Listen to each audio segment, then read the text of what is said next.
possessions of the Grand Hub or navigating Uganda's political future, microphone. Tectonic shifts, trends, contestations, and other dramas during the current elections. My name is Sebastian. I'm a research fellow here. I have been directed to this session on behalf of Mr. Richard Sirachi, who is not in the country. And today we are holding a second session on navigating Uganda's political future. Specifically, our second seminar is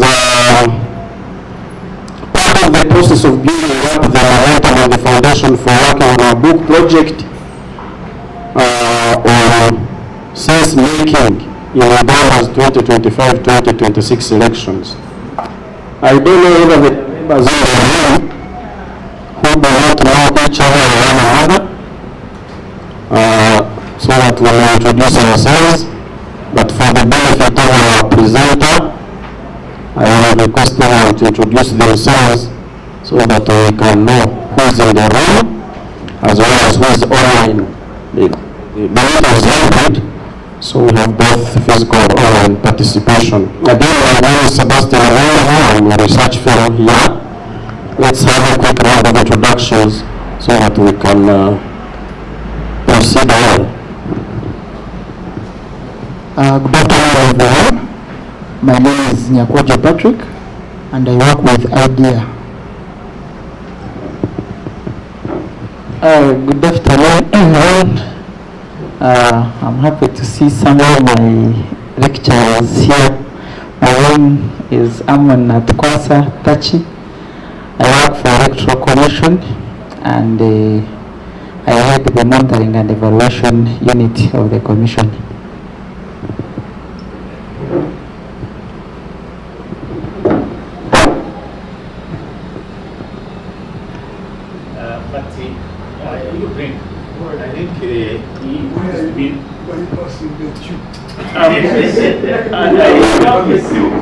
I'm jumping the queue, the mic will go back and then the queue will restart. Thank you. I'm Simon Otawayuka, a researcher at Center for Basic Research here, and also ending up with Makerere University, where I've been a teacher in the Department of History. Thank you.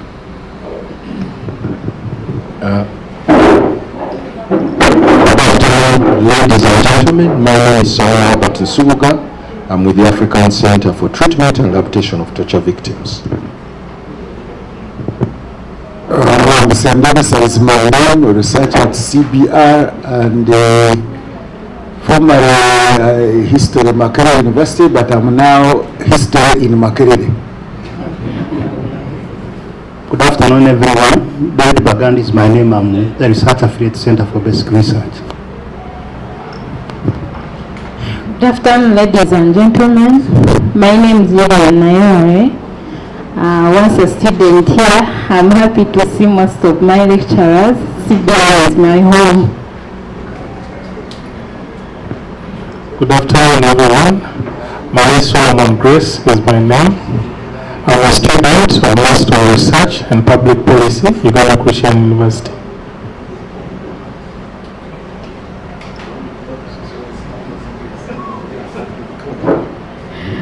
Good afternoon, everyone. My name is Wela Promise.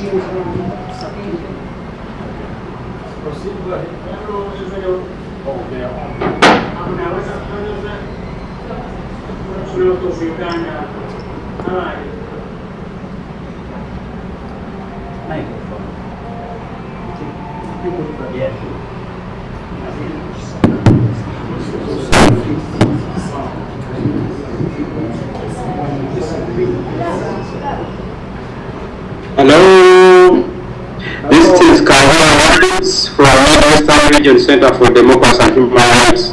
Thank you.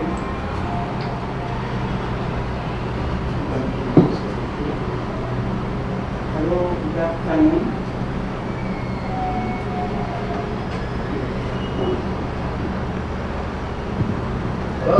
Good afternoon.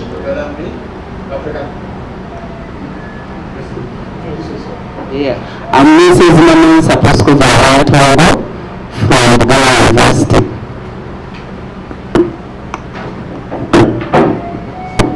Greetings everyone, I'm Louis Densku Kenya. I work for COTFON, Community Transformation Foundation Network, based in Ruengo. Hello. I'm not sure who I was heard. I'll introduce myself again. I'm George Lugalambi, African Center for Media Excellence in Kampala. Thank you. Oh, yeah, you were. Yeah, thank you. You did? Okay. I thought that I was muted. Thanks. Good afternoon. I'm Statiza. I work with African Youth Development League. Thank you. Now I'm going to take pictures in Belize. Welcome.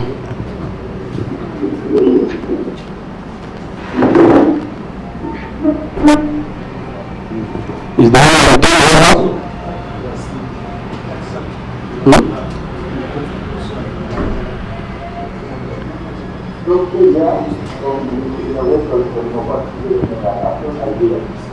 Thank you. What are you doing?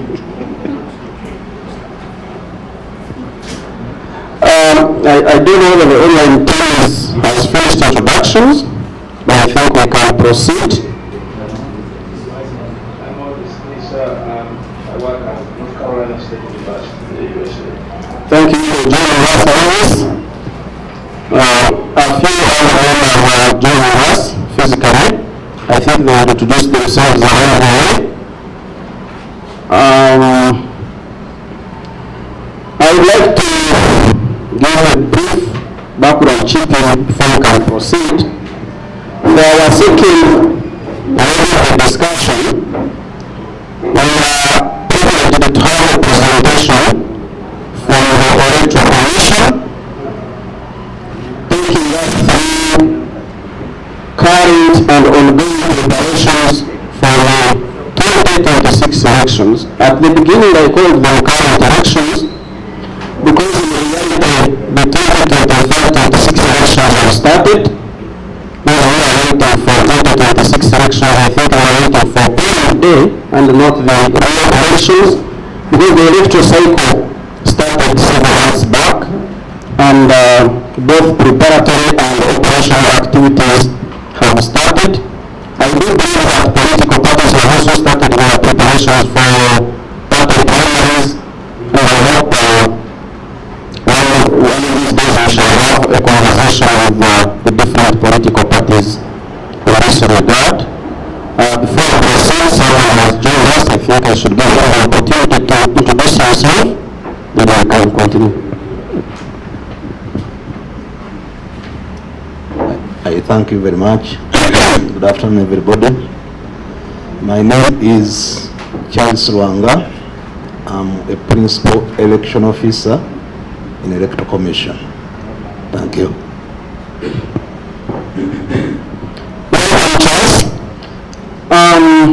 Online tool will proceed as follows. For those who are physically, they have already registered themselves. I have already recorded everyone.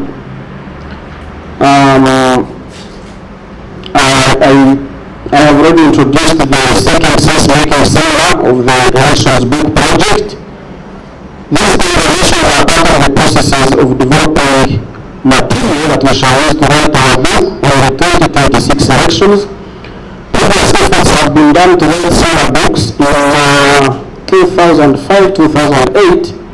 There was a study between Akira University and the University of Dublin, which assessed the institutional evolution related to the first multi-party elections in Uganda since 1995.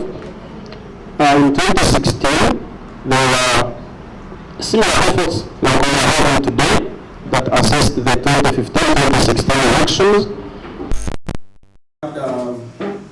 Studies on the 2010-2011 elections.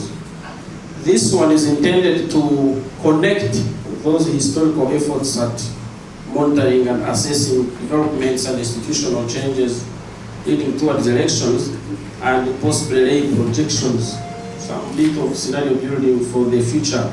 That's why we are talking of navigating Uganda's political future. What becomes of Uganda when these elections become repetitive? Some people have argued that the more elections you hold, the more democratic you become, because electoral competition becomes normalized and a culture. Others have argued that if elections become repetitive but the substance of elections becomes questionable, they lose legitimacy, voters lose interest, and as voter participation dwindles, elected officials lose the legitimacy of the citizenry over which they lead. A recent study, which I stumbled upon, but I think it's not online, revealed declining trends in voter participation over the different elections over the years. And questions are being raised. Have the voters lost interest? Have the voters become comfortable with the political status quo? Or is there something that we need to understand about the motives and incentives for voter participation? So we hope these conversations, as we widen them and extend them, will help us unravel some of these things and provide us with sufficient empirical material for understanding and processing and producing knowledge that will inform future understandings of Uganda's evolving electoral democracy. Today, we are privileged to host the Electoral Commission to tell us about preparedness for the 2026 polls. Representing the election is Commissioner Dr. Sali Simba Kayunga. Fortunately for us, Dr. Simba is not just a political scientist, but he's a professor of comparative politics. Many of us here have gone through his hands, and I think he's the right person not only to be supervising elections management processes, but possibly also to talk to us about elections and the dynamics of managing an election management body. We all know that in Uganda and in Africa, we do not have elections management training institutions. Since we started holding elections in Uganda in 1950, the Uganda Management Institute has never adapted itself to training election managers. And the Electoral Commission itself has never constituted a unit for training citizens on how elections are managed. Perhaps maybe that would have started a process of producing expert practitioners in election management in Uganda that would spread to the African continent and help build the capacity of elections management bodies.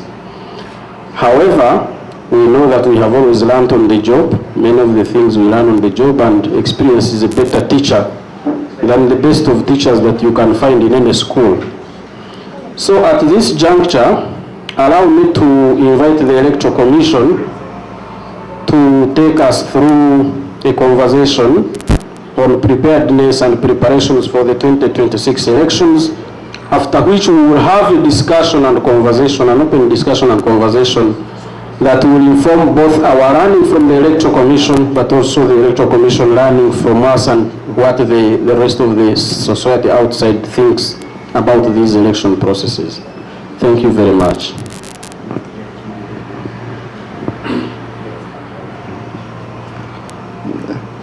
Thank you, Edie. Participants, yesterday there was a voluntary discussion in the Electoral Commission on whether I'm the right person to come and represent it.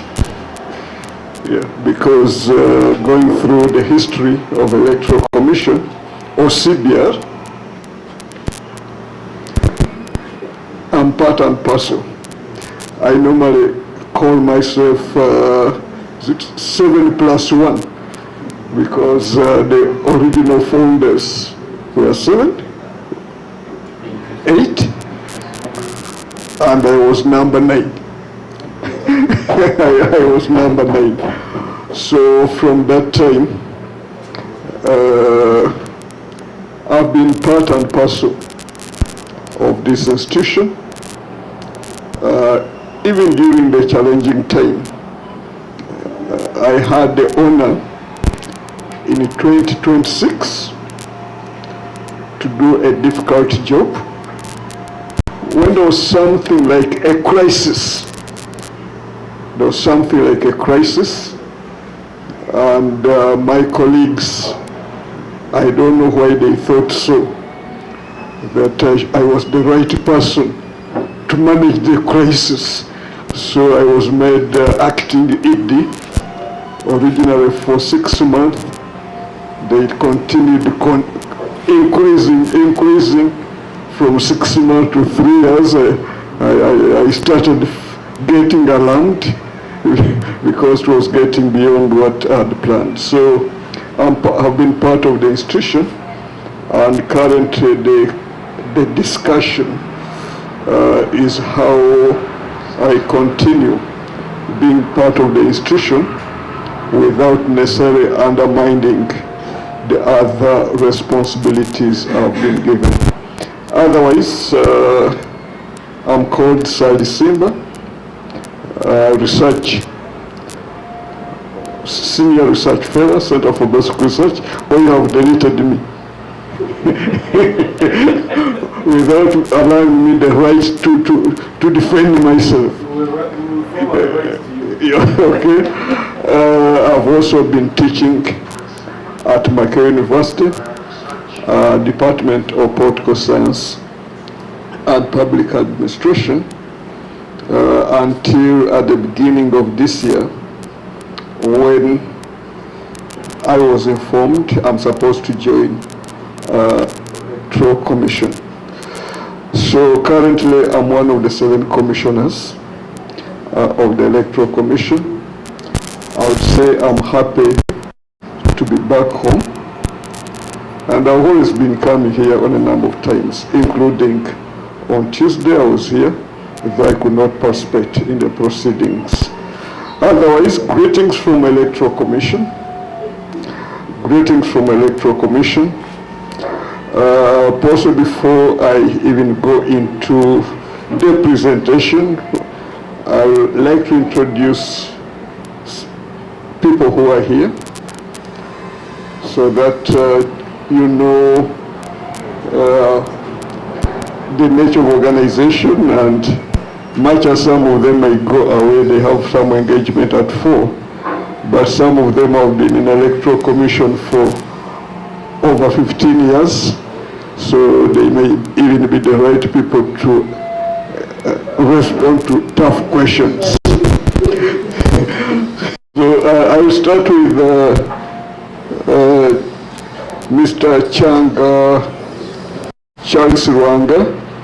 I'm always confused because both of them are Christian names.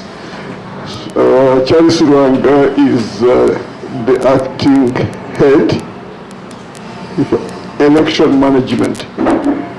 So he's the one who does all the necessary preparation. With Charles Rwanga, we have my uncle, because he's of Ngabi clan, Bukenya Paul. He's number 2, principal election officer. He's number 2 in our public relations department. He's used to answering tough questions. And what I found is that they have an elaborate research and planning department, which does some of these research comparisons and which help Electoral Commission to take certain decisions based on what is done in other countries and within the country. Mr. Amon Natukwasa, he's from the Research and Planning Department. Interesting enough, I don't know if he'll be interested in being part of the book project. He has just concluded research on invalid votes. He has done research on invalid votes, so he has answers on how those invalid votes come from. Otherwise, before I go into the comprehensive presentation, just preliminaries. One, we acknowledge receipt of a letter from ED to the chairperson, Electoral Commission, requesting him to make a presentation at the second sense-making seminar for the book project entitled Navigating Uganda's Political Future. The others are details. The Commission received this letter. All of us 7 discussed it. Also reviewed the Commission's relationship with CBR. It was noted on occasions CBR has been one of the institutions which has been paraded for partnership in civic education, and also 2020 it was one of the institutions was supposed to do electoral observation. So CBR has a long history of relationship with the Electoral Commission. So they commended Center for Basic Research for its contribution to strengthening democracy and human rights in Uganda through research and publication. They also commended CBR for holding public institutions, including Electoral Commission, accountable through advocacy and other means. So we pledge, because I will be part of CBR's part Electoral Commission, so there is the confusion. Now, as Electoral Commission, we pledge to support CBR in its endeavor to publish the book on 2026. We shall provide whatever information they need to make sure the book project is a success. Of course, there are laws which tells us to do that. There might be areas where we may not give. I'll just give example.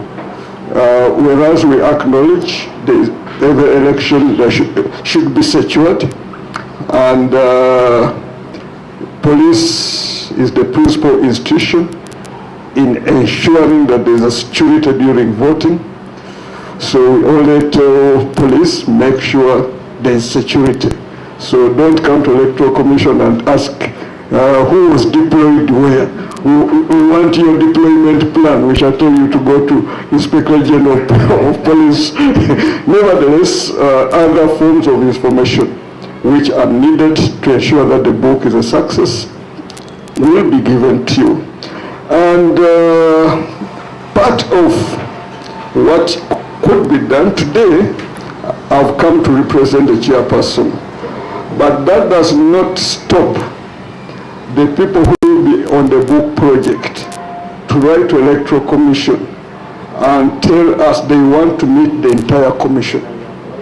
When you write that letter seeking to meet the entire commission, as long as you don't write it when it is too late, because we are entering the difficult period, but we shall be gladly available.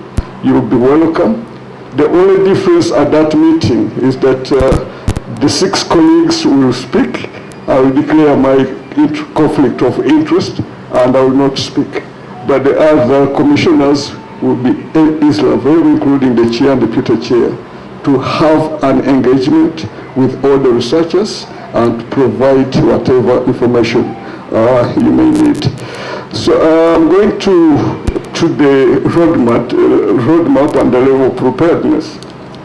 I've already introduced my colleagues. They'll tell you briefly what, for example, Research and Planning Department, it is the CBR of Electoral Commission. They'll tell you what they do, the type of research they do, public relationship, you know, economic election management, that is more of the engine of the electoral process. 1 or 2 minutes they will tell you what they do. But before I give the level of preparedness and what we have done so far, Let me start by what I would consider to be our understanding of a free, fair, and a credible election. What ought to be in place, and what have we done so far? Without going into the debate between substantive and procedural democracy, substantive democracy, you go into issues of the general environment, human rights frameworks, and so on and so forth. I've put a focus on issues relating to procedural democracy, what we understand fair and credible election constitute, and what we have done in the circumstances to ensure that 2026 elections are free, fair, credible.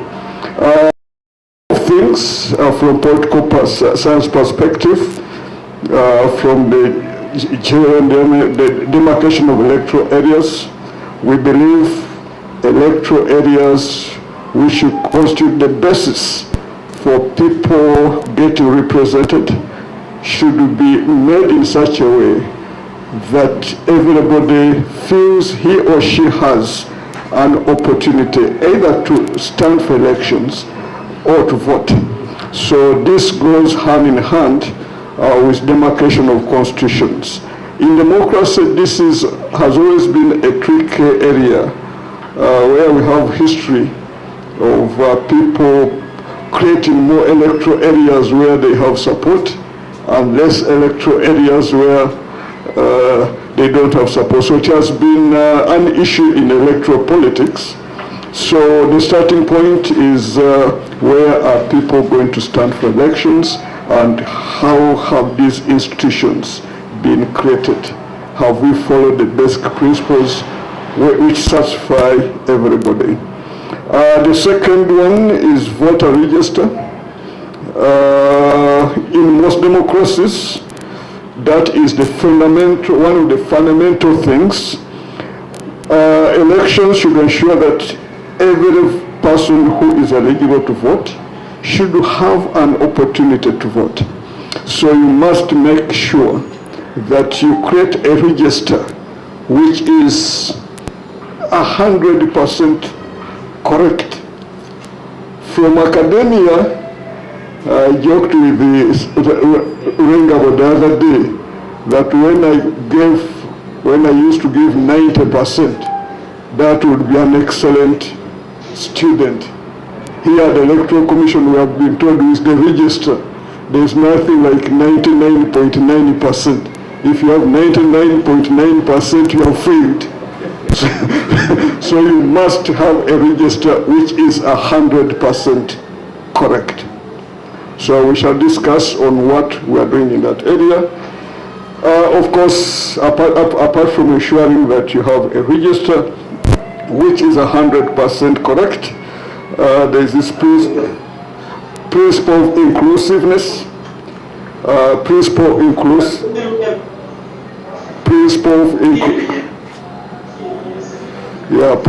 of inclusiveness. A proper function democracy should ensure that as many people are involved in the entire process, both as voters and as candidates. Thanks to the framers of 1995 Constitution, there are so many frameworks which are put in board for women, youth, workers, people with disabilities to participate in the electoral process.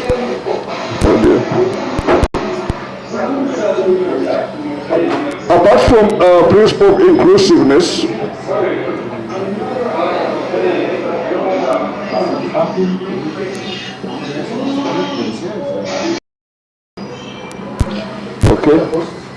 apart from principle of inclusiveness, important process is the nomination process.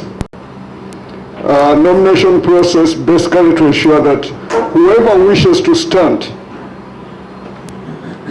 and has the qualification as by the Constitution should be given the opportunity to stand for election. So you have to make sure that the process of nomination is as transparent as possible.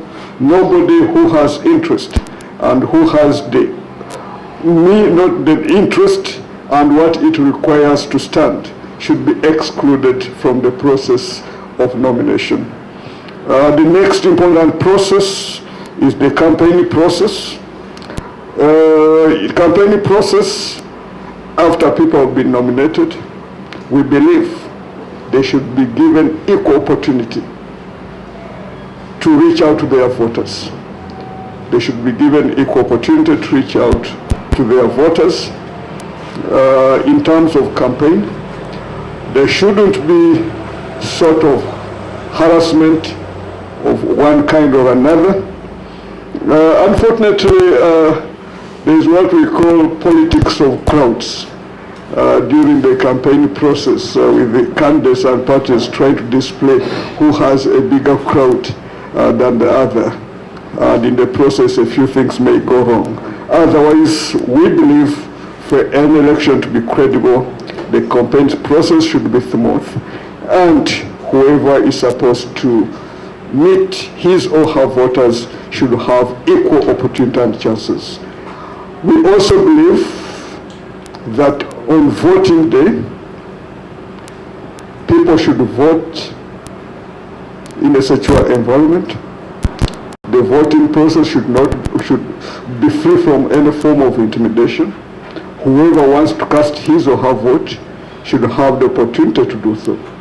So after voting, it's also our belief that the transmission of votes, the counting of the votes before the transmission, should be done in a transparent way, and when everybody is satisfied, the transmission of these results from the polling station to the districts, though some people want the transmission to occur from the polling station direct to the center. We believe this process should be as transparent as possible. We also believe, as part of a process of ensuring free and fair election, there should be institutional management mechanism to deal with issues which may arise after. Uganda is one country, because now I'm being taught some bit of diplomacy. I'm not at liberty to comment on the electoral processes of our neighboring countries. I'm not at liberty, unfortunately. So, but Uganda is one country which has one of a robust judicial process after elections. There are countries where when the chairman electoral commission announces the results, no going to court. So we believe in our judicial processes, and we believe in case of issues which may arise as a result of the 2026 election, they will be ably handled by the courts of law. Of course, we also believe the role played by observers and other stakeholders in monitoring the entire electoral process across the road. So that is our understanding of a free, fair, and credible election. Of course, other people have their own understanding, perspective of what a free, fair, and credible election is. But from our perspective, the demarcation of electoral process and constituencies should be proper. The voter register should be 100% proper. The principle of inclusiveness, all marginalized groups should be given opportunities. The nomination process should be free from any encumbrances. The campaigning process should give all candidates equal opportunity to seek votes. And on the voting day, nobody should vote by intimidation or another force. People should be free to vote for the candidates of their choice. And the counting should be transparent, and the transmission of the results should equally be transparent. So how prepared are we as far as these tasks are concerned? Just try to go through a few things we have done. We have done a lot, but we may not elaborate all of them. We started by launching the roadmap on the 2nd of August 2023. We invited various stakeholders at the launch. After launching the roadmap, we we directed our staff in the field to do continuous voter education, but also on the 14th of October, we put a public notice inviting applications from competent, non-partisan, self-financing individuals, civil society organization, and community-based organization to be accredited to conduct voter education for 2025-2026. We put up this notice. Whoever wants to do voter education, though there is always confusion between civic education and voter education. According to it is the mandate of Human Rights Commission to do the civic education. Electoral Commission, voter education. The two are a little bit similar, but we invited civil society organizations which are interested to do the voter education.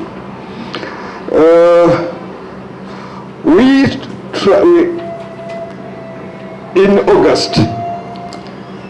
August or September, we did the demarcation of electoral areas, especially for councillors. In 2020, there was a change of law that in rural areas, every 30,000 citizens should be represented by one councillor. In urban areas that time, how many? 50,000. A councillor would represent 50,000. 2020, Parliament in its wisdom, I think after receiving complaints that councillors were so many, they had nowhere even to sit. There were no resources to cater for them. 2020, a law was made by Parliament which increased the population for representation. For example, for urban areas, each councillor is supposed to represent 100,000 people from 50,000.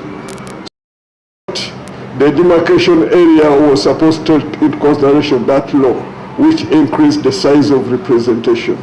So we did the demarcation, and we also reviewed the polling stations, because again, according to law, in rural areas, every polling station should have around 700, around there, 700. Urban areas, because of the concentration, no polling station should go beyond 12,000 voters. So in the case of increased population, we thought there's need for review of the areas of representation, but also the polling stations. In January, we are going to display the draft, not the final, at every sub-county or parish. At every parish, we are going to display the electoral areas. We are also going to display the polling station. Just a small challenge, however, is that we did the demarcation basing on the 2014 population census, because at that time we did not have the 2024 population census results. They were displayed, and I'm told this morning they gave another version, because for us to make that population operational, we need details up to the village. The 45 million is not enough. They should tell us that in village X there are 50,000 people, and on the basis of that, and then segregated according to age, and on the basis of that, we work out the electoral areas and also work on the voter register. So we have that constraint. Having said that, we are going to display the demarcated areas. We are also going to display the polling areas, and with the complaints which we shall receive from the population, we shall revise them and come up with a final list. We are also going to display the voter register, because as I said, with voter register, we don't have 99%. The voter register must be 100% accurate. So the voters' registers are going to be displayed in January for public scrutiny. Committees will be put in place to review these registers and advise whether the registers are accurate.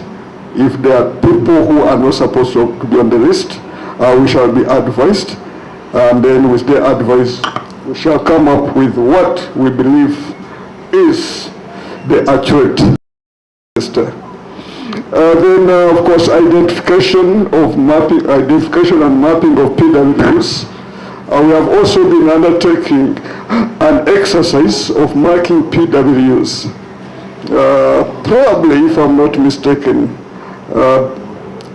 we are likely to have the most updated list on PWUs in the entire country, not only in numbers, but the categories of disabilities as well. We have compiled the list, though in the process of compilation, some people, we are complaining that their categories have been left out. They have sexual problems, but they are not among those categorized as PWs. So we have gone by the law, and we are also supposed to display the list of PWs alongside the list of the other voters. In order to do that, of course, currently we are recruiting staff. We are recruiting staff who will be presiding officers and polling officers for 2026. The exercise is going to be concluded next week. Next week. Again, we shall display the lists for public scrutiny. So if we have indicated somebody whom the public thinks ought not to be on the list, we shall review it and then come up with lists which is acceptable to the public. So before I come to stakeholder engagement, so from March to June, we are going to hold the relevant elections vis-a-vis seats, special interest groups, because some of them vote through councils. So we have to make sure that the councils which are supposed to vote are in place. When are we nominating? September? MPs? I have the list anyway.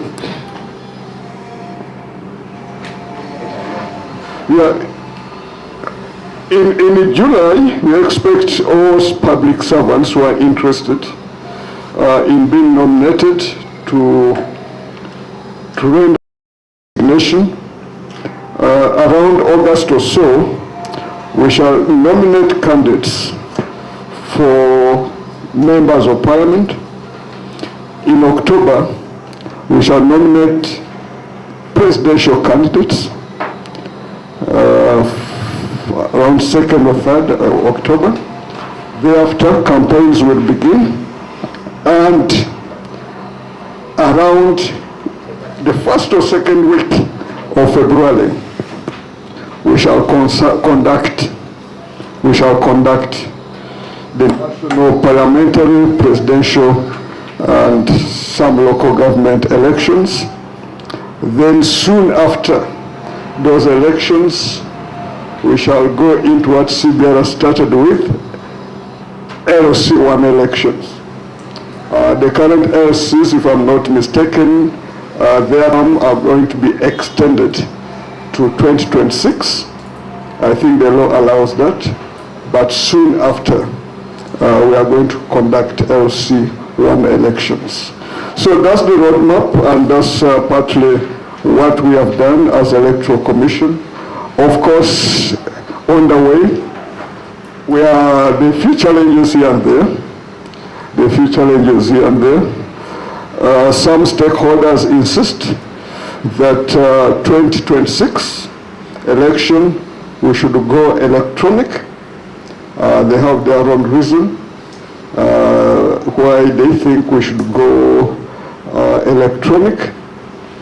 I'm told our colleagues from Namibia who embarked on electronic voting, they have decided to go back to manual.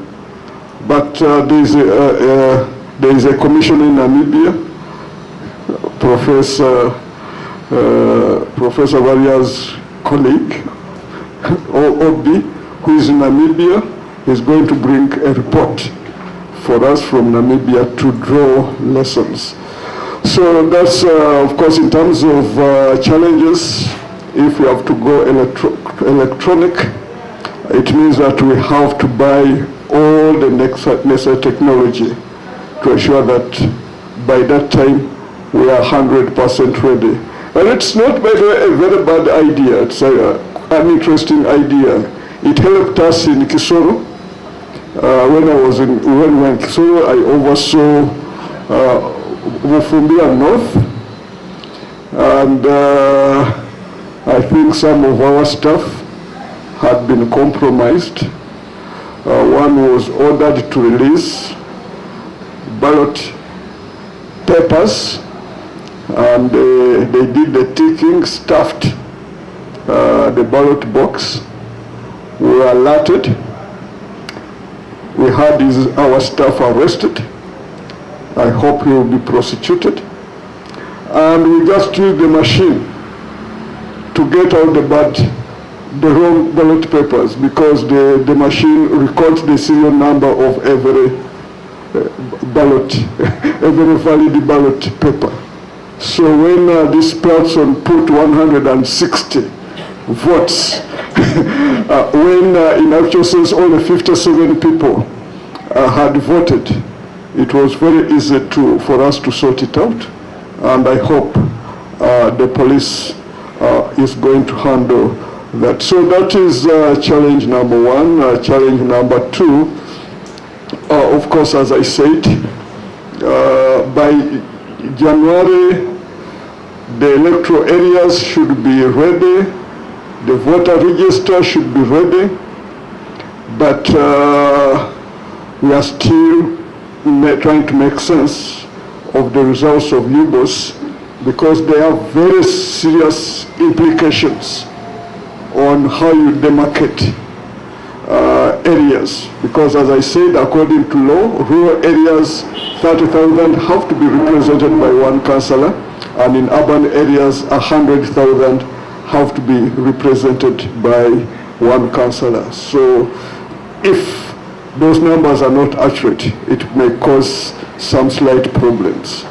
So the other issue, challenge, and then I leave the floor for discussion. My colleagues will give some remarks. Other issue also I wish to comment on in terms of level of preparedness. One other issue, of course, issue of public trust. Issue of public trust. For us to conduct free and fair election, the public should trust that we can do things properly. Unfortunately, this is something we are grappling with. There are some people who are not convinced that we have the capacity and capability to conduct free and fair election. And of course, associated with that, social media.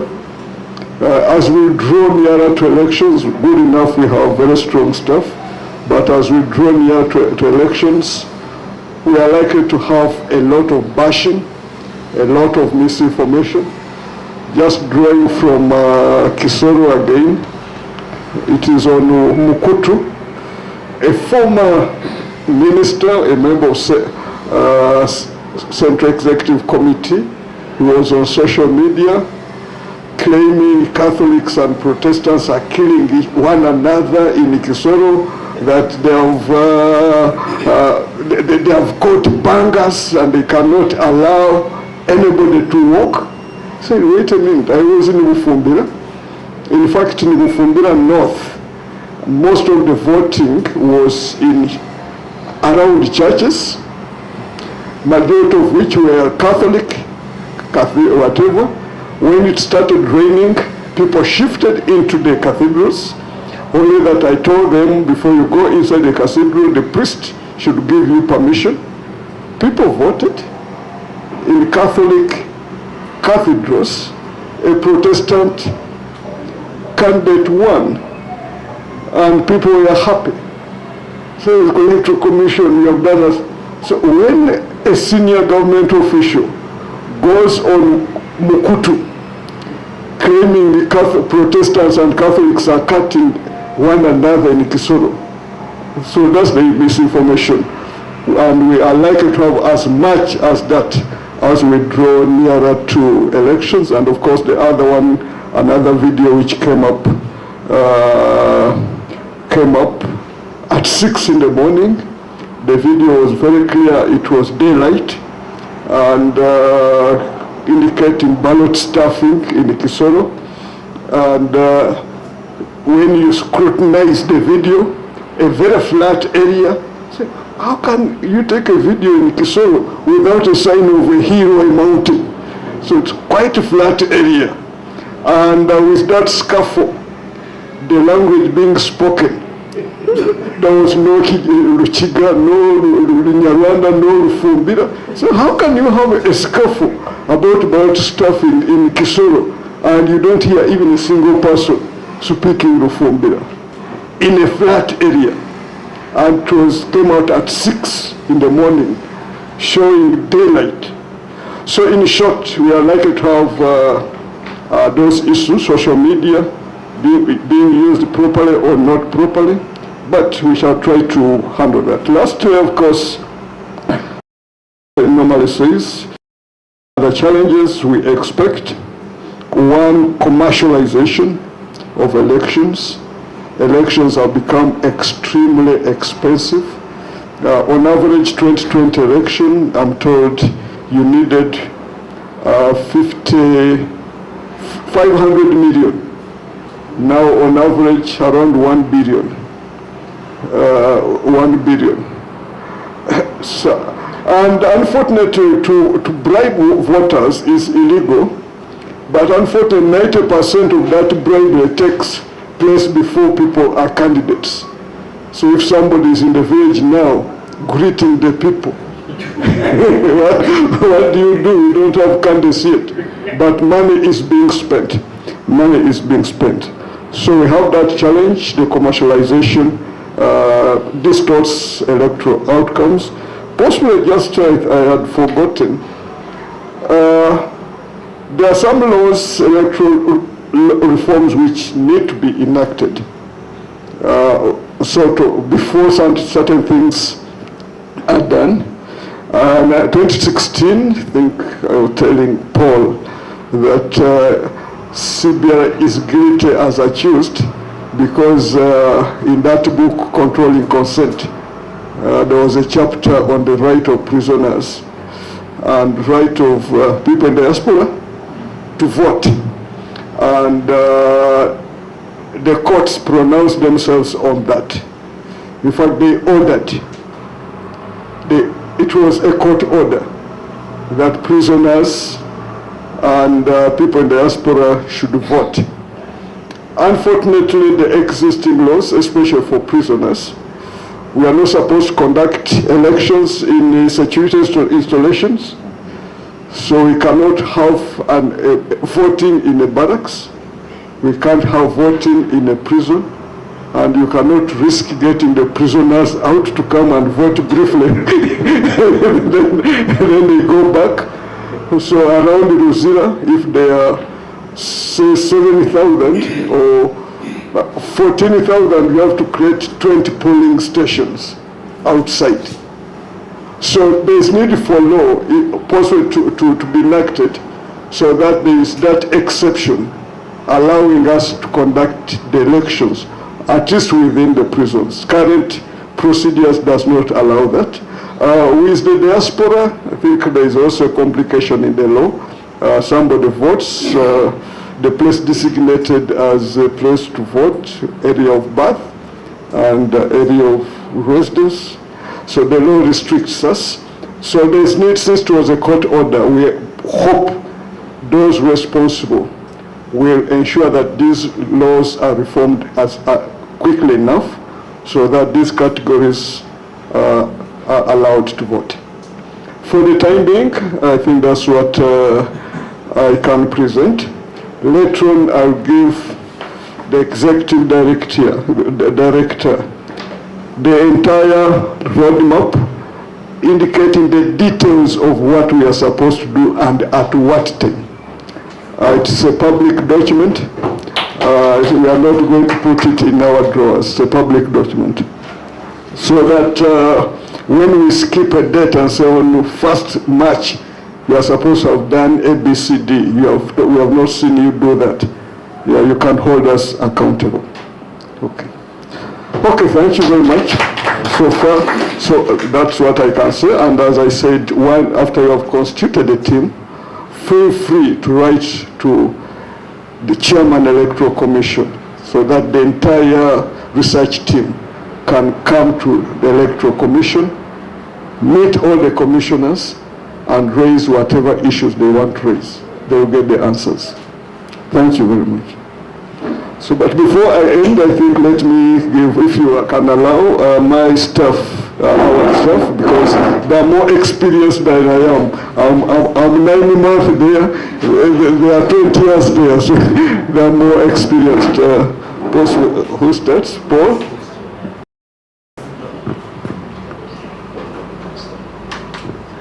Good afternoon, ladies and gentlemen. The Commissioner... Before he comes in, I think I've left one point. Stakeholder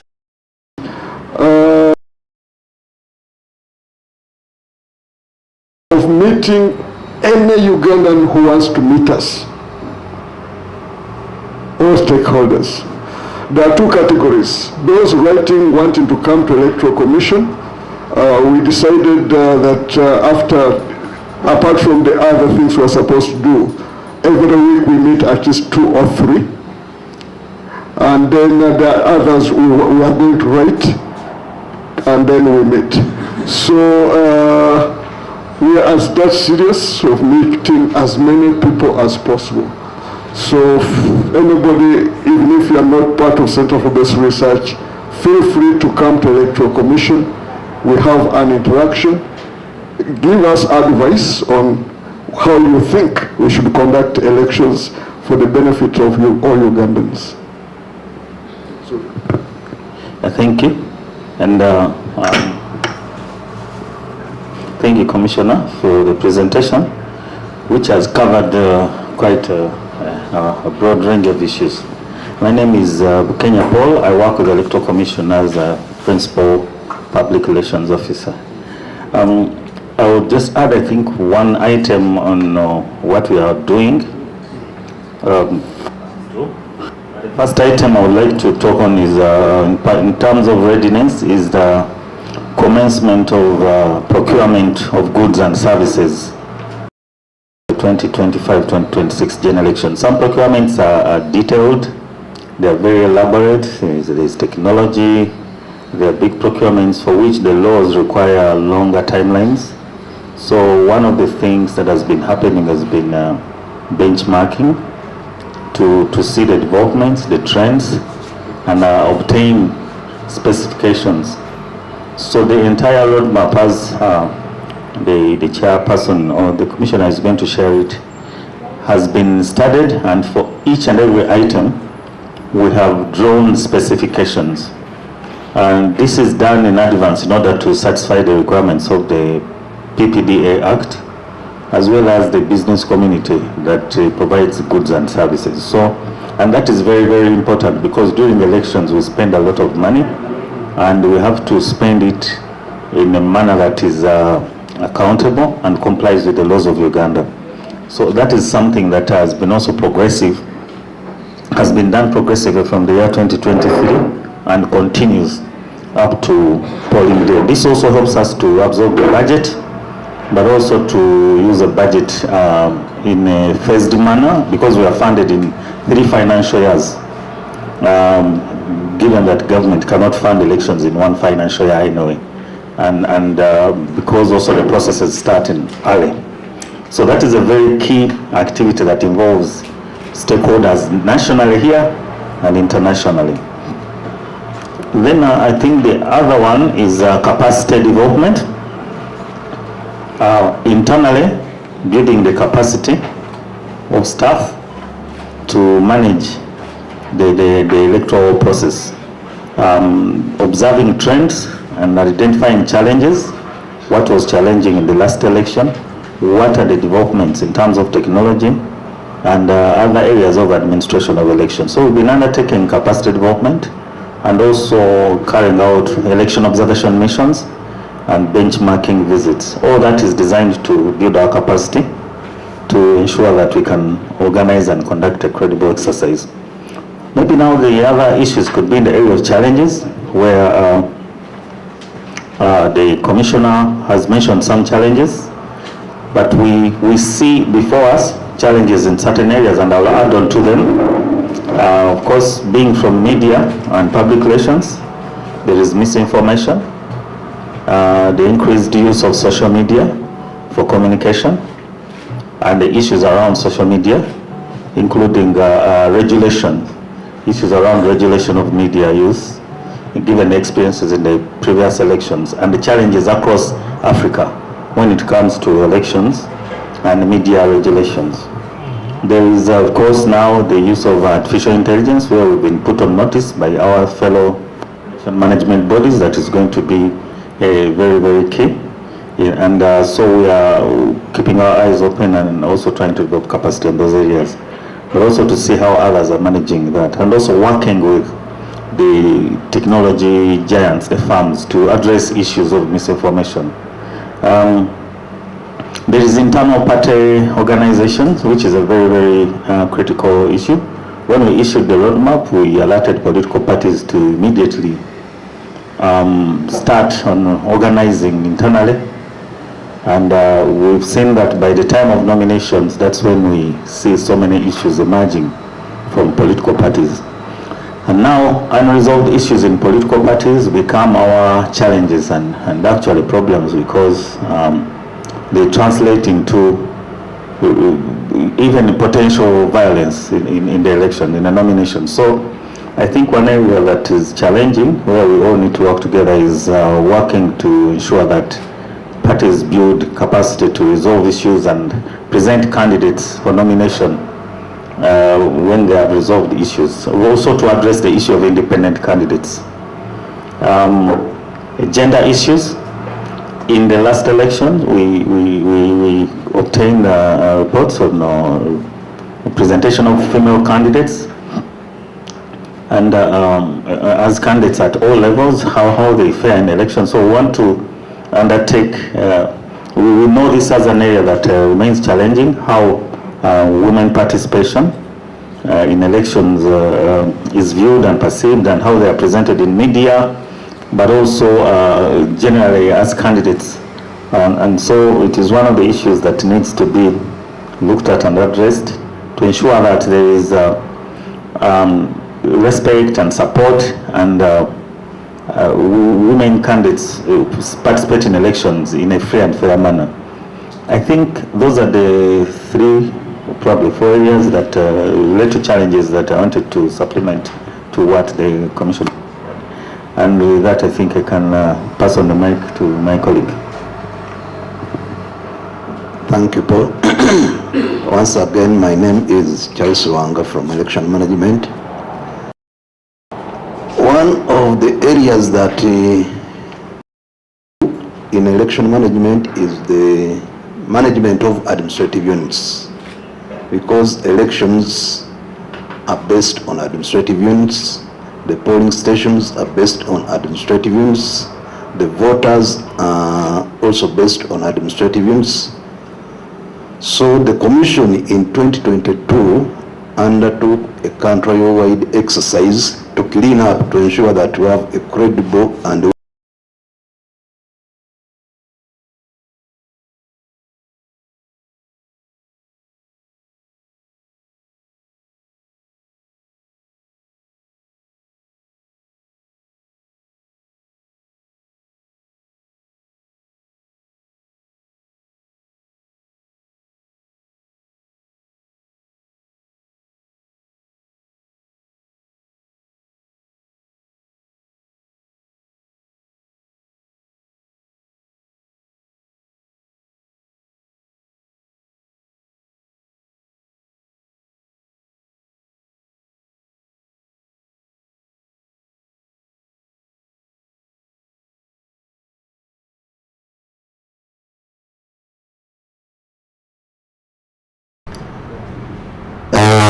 another issue I'd like to mention is the Commission is running an approved budget, and so far government has committed itself to funding the Commission budget as approved.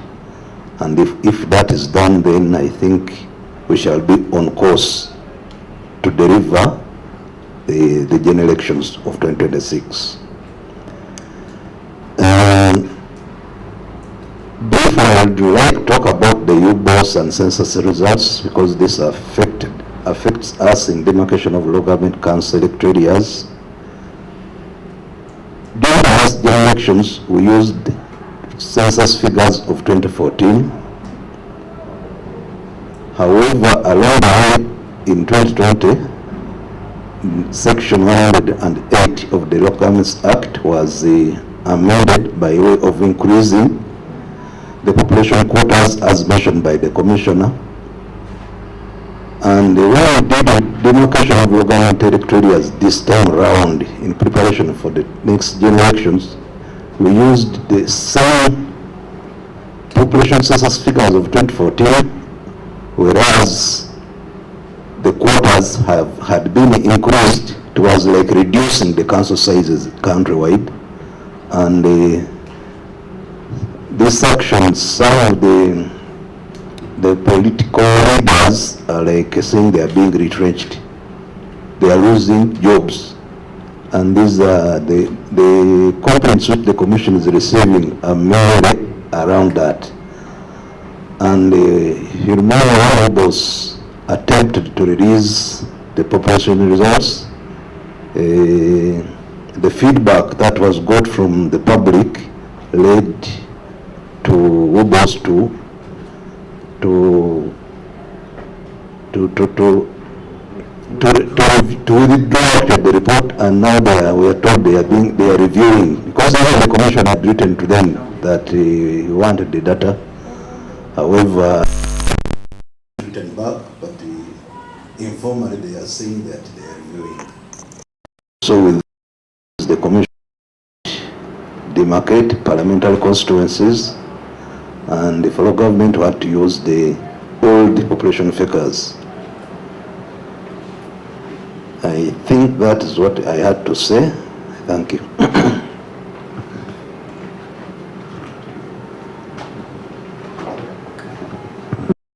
Thank you very much, Electoral Commission. Perhaps only members in the room can give a loud hand clap for you for all this information, and the ones online can only listen in. I think we shall proceed as follows. We will have a round of comments, conversations, and observations, and then the Commission may respond to questions that may come in. If you have complementary information to share or supplementary information to share or applause to give to the commission, you can also bring it up. Then after our first round, we will allow the online team to also come in and say something, and then the commission may respond to that. Then if we have time, we shall have another wrap.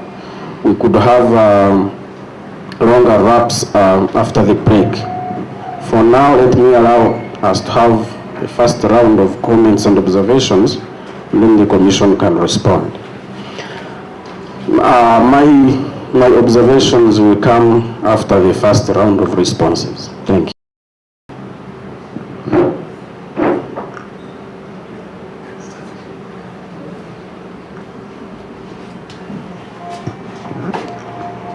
Thank you so much. I introduced myself as Mrs. Proscovia, but I can add on Nantongo. So I'm Mrs. Namasa Proscovia Nantongo. I have two issues that I want to comment on.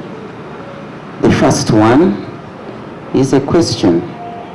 How independent are you as Electoral Commission? You are managing elections where the appointing body is participating.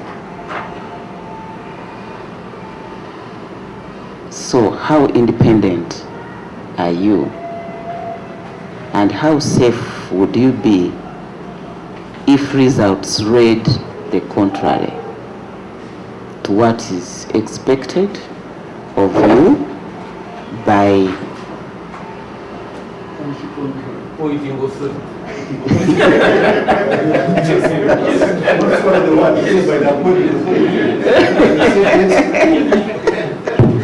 Thank you for helping me. I was feeling uncomfortable.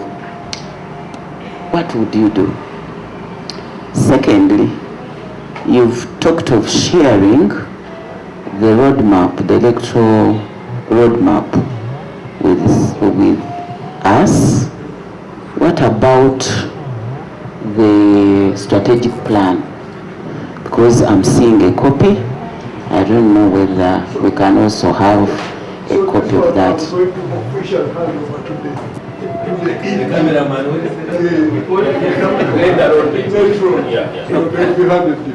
Okay.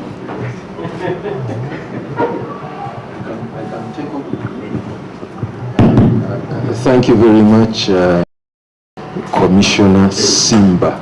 Actually, I can vouch for the Electoral Commission because our organization, the African Center for Treatment and Adaptation of Torture Victims, we wrote to them and we went and met them. So the issue of stakeholder is something which which they have really taken seriously, and we really thank you very much for that.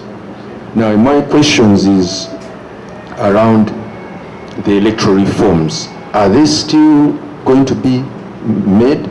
Because aren't we now time barred since the roadmap is now out? Because Parliament may pass electoral reforms, which may need you people to go back to the drawing board. So I wanted to find out if they are going to be passed or if it's still an issue. Secondly, is there a plan B for the delivery times? Because the issues of procurement can at least be challenging where the goods and services are not got in time. Is there a plan B by the Electoral Commission? And last but not least, how many political parties so far are going to participate? And is there room for new parties? Thank you very much.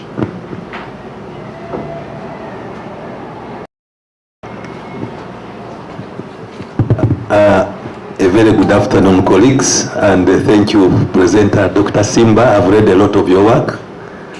I did work with your colleagues, Dr. Nasozi, and I think another man called Mbuzi, or Sabun Ara Mbuzi, during the review of Uganda's foreign policy 2011, 2012. It's called who? No, there's Patrick, there is the Professor Kasaija, but there was another gentleman, he has a bowed head. I think he was Imbuzi, some name like that. Professor Mwangusya, we sat together in the first presidential debate. We had quite a discussion. I've not seen you since. And I'm glad to see Professor Delande, Professor Varia. I've read your work on elections. And my senior doctor, we last met at the regional conference in Munyonyo on informal justice. I've met Mr. Bukenya, I think, some years back at Cavendish. Met you in the corridors. They say that's the man who does things. It was in good faith, as they were saying. So I'm glad I'm in familiar territory. My name is Baguma Richard Watoro. I'm a lawyer. I work at Kalende and Company Advocates, but also I'm doing research with the University of Maryland. We are working together with SEDAT at Makerere. University of Maryland is here to see how they can convert our plastics into building materials with the Kubik of Ethiopia. So I'm doing their policy work as well. My questions are, ideally, I'm constrained whether it is doctor who should be looking at it, but the question of the army representation in parliament has been a cancer that is eating up this country. People think it is one way that we allow one candidate to take advantage of the systemic and endemic problem of structural constraints that the army has already been provided for to have members in parliament, and we know that who they vote for. There is no of the 10 members who represent parliament going to vote for Baguma or Dr. Simba for that matter. I think this is a question that we need to discuss as citizens. If you asked me, I would want them out of parliament if it was within my powers to do so. Secondly, it has been documented year in year for all the last 4 elections, violence occasioned by the security forces against candidates, against voters. We cannot wish away this problem. We need to have it managed. This time round, the Supreme Court has already pronounced itself on the fairness, much as I saw Doctor struggling to project the image that all is fair and square. It is not. It is on record that so many bad things have been allowed to happen by the Electoral Commission. Only that it's a body that has not been sanctioned. But I think at some point, the managers need to have a self-introspection internally to see how these issues are managed. Then coming to the numbers, the 2014 census, as you are mentioning, the 2024, they said 22.7% are years between 0 to 17 years. Now, maybe you both knows, but the rest of us, we do not know how many are going to transition to 18 years so that they are able to vote. Of the 0 to 17 years, the 22.7%, whatever that constitutes of the 49.5 million people. Then you have 51% being 18 to 30.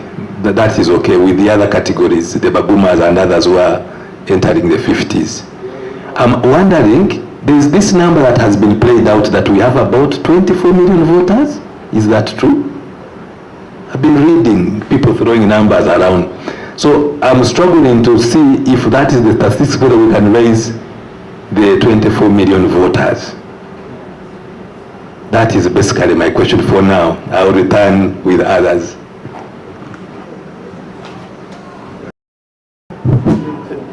Can I just do, build my question from what he's just said. I heard there is a rumor circulating that the Electoral Commission talks about 24 million voters. NRM claims that they have 18 million voters, registered voters on their register. Then another major party claims they have 17 million members. So when you add both, you get 35 million. And there is also a contestation about the census, the recent census results. So as the Electoral Commission, who are mandated and have promised to conduct fair and free elections, how are you going to dispel with that rumor? Thank you. Thank you. And thank you for that elaborate procedural technical presentation. But some of the questions, unfortunately, are not going to be technical, and you are at liberty to answer them or not to answer them, because yours was mainly technical. I merely wanted to start with where she started from, whether you are at liberty to give an answer about the appointment of commissioners, because that has been the major complaint about the independence of the Electoral Commission. But that one you may be at liberty to answer it or not. But maybe this one you are at liberty to follow it up. What about the appointment of the staff of the commission?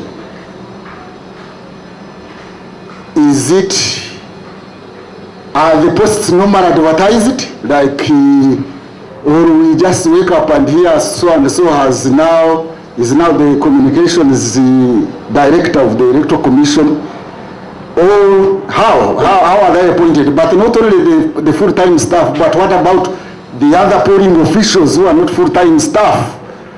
How are they scrutinized? Because you talked about the capacity.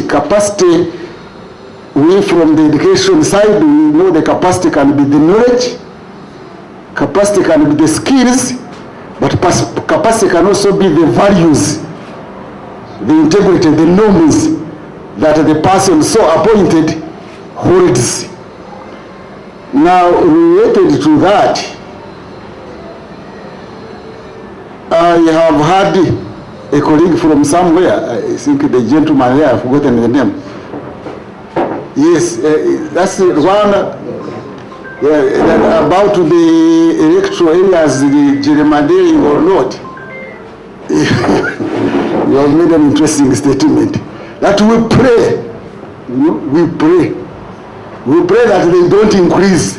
They have already said they are going to increase, cities are going to come. So that statement of yours seems to be saying you have no powers to stop the government increasing these electoral districts. By that statement, we pray that we hope that they will not do that. Do you have powers to say, from now onwards, there is no increase of these electoral areas, because otherwise they have been used as also gerrymandering. During elections, there are certain statements that are undemocratic, which are made. I don't know the Electoral Commission's capacity to discourage that one, or to stop that one, or to comment on that one. You find a non-democratic statement is being made, either to intimidate, and we don't hear the Electoral Commission again coming in. So I don't know, during the process of elections, or even before campaigning, what is the mandate of the Electoral Commission to intervene? What is that administration that the Electoral Commission does? How far? You know, we used to have a chairman of Electoral Commission here called Dakabgai. During the campaigns and during elections, he would go on radio. By then they were not many TVs. And even after he has had a statement that somebody was involved in irregularities, he would even mention the person and say, you stop, and I'm directing the DPC of that area to go there. But since that time I have not had it. I'm just going to follow it up with an illustration, sorry to mention the chairman of the Electoral Commission. In the last election, he made what please, it is subject to another interpretation, what I considered as a bad joke. There was a complaint about being harassed, and he did say, oh no, me, I have not subscribed. I have not subscribed to my TV. My subscription is expired. My subscription is expired. To me, it was a bad joke that Amriat was registered in his presence when he was nearly naked and had been beaten, stripped. And then you follow it up by a bad joke. I have not subscribed, I didn't see. You know, he didn't see. When somebody came to him with no shoes, and he didn't see, and he made a bad joke. So that is the trust, Dr. Kayunga, you have pointed out. Following those ones, you know, the trust is lost. So I don't know what you are doing in your meetings to restore that trust. We say the campaign period has not come, but somebody is campaigning. And nothing is being done.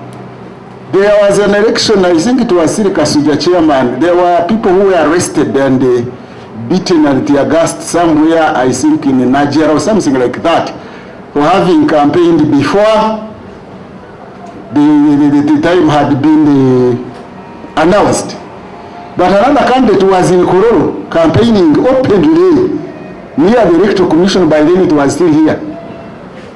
Even from a microphone, a mic, you could hear that somebody was campaigning, and he was not stopped. So how are we going to restore that trust when everybody can see? You are talking about equality and media. The judiciary, the courts have pronounced themselves time and again that the public media has been biased. Time again, another election, the same story, the same story. What are the powers of the commission to ensure that there is this equality of access to public media? And if there is no equality, so what? Go to Mr. Wanga's statement again, we pray. We will pray that the public media this time will give equal opportunity to everybody, or what? Anyway, what is the total sum of what I'm saying? What are the powers of the Electoral Commission in terms of electoral administration? Where do they start? Where do they end in terms of enforcement? Enforcing what? Because normally the Electoral Commission talks in terms of technicalities. You know, we follow the law. We are following the law. We don't know what that following the law means. Does it include openly telling the candidate that you are getting out of order, you are out of order? Publicly, Akagwa used to do it. I don't know why he was not renewed. Akagwa would go on radio and say, candidate so and so, police commander so and so, I hear you are doing this. If you don't stop it, we are going to arrest you.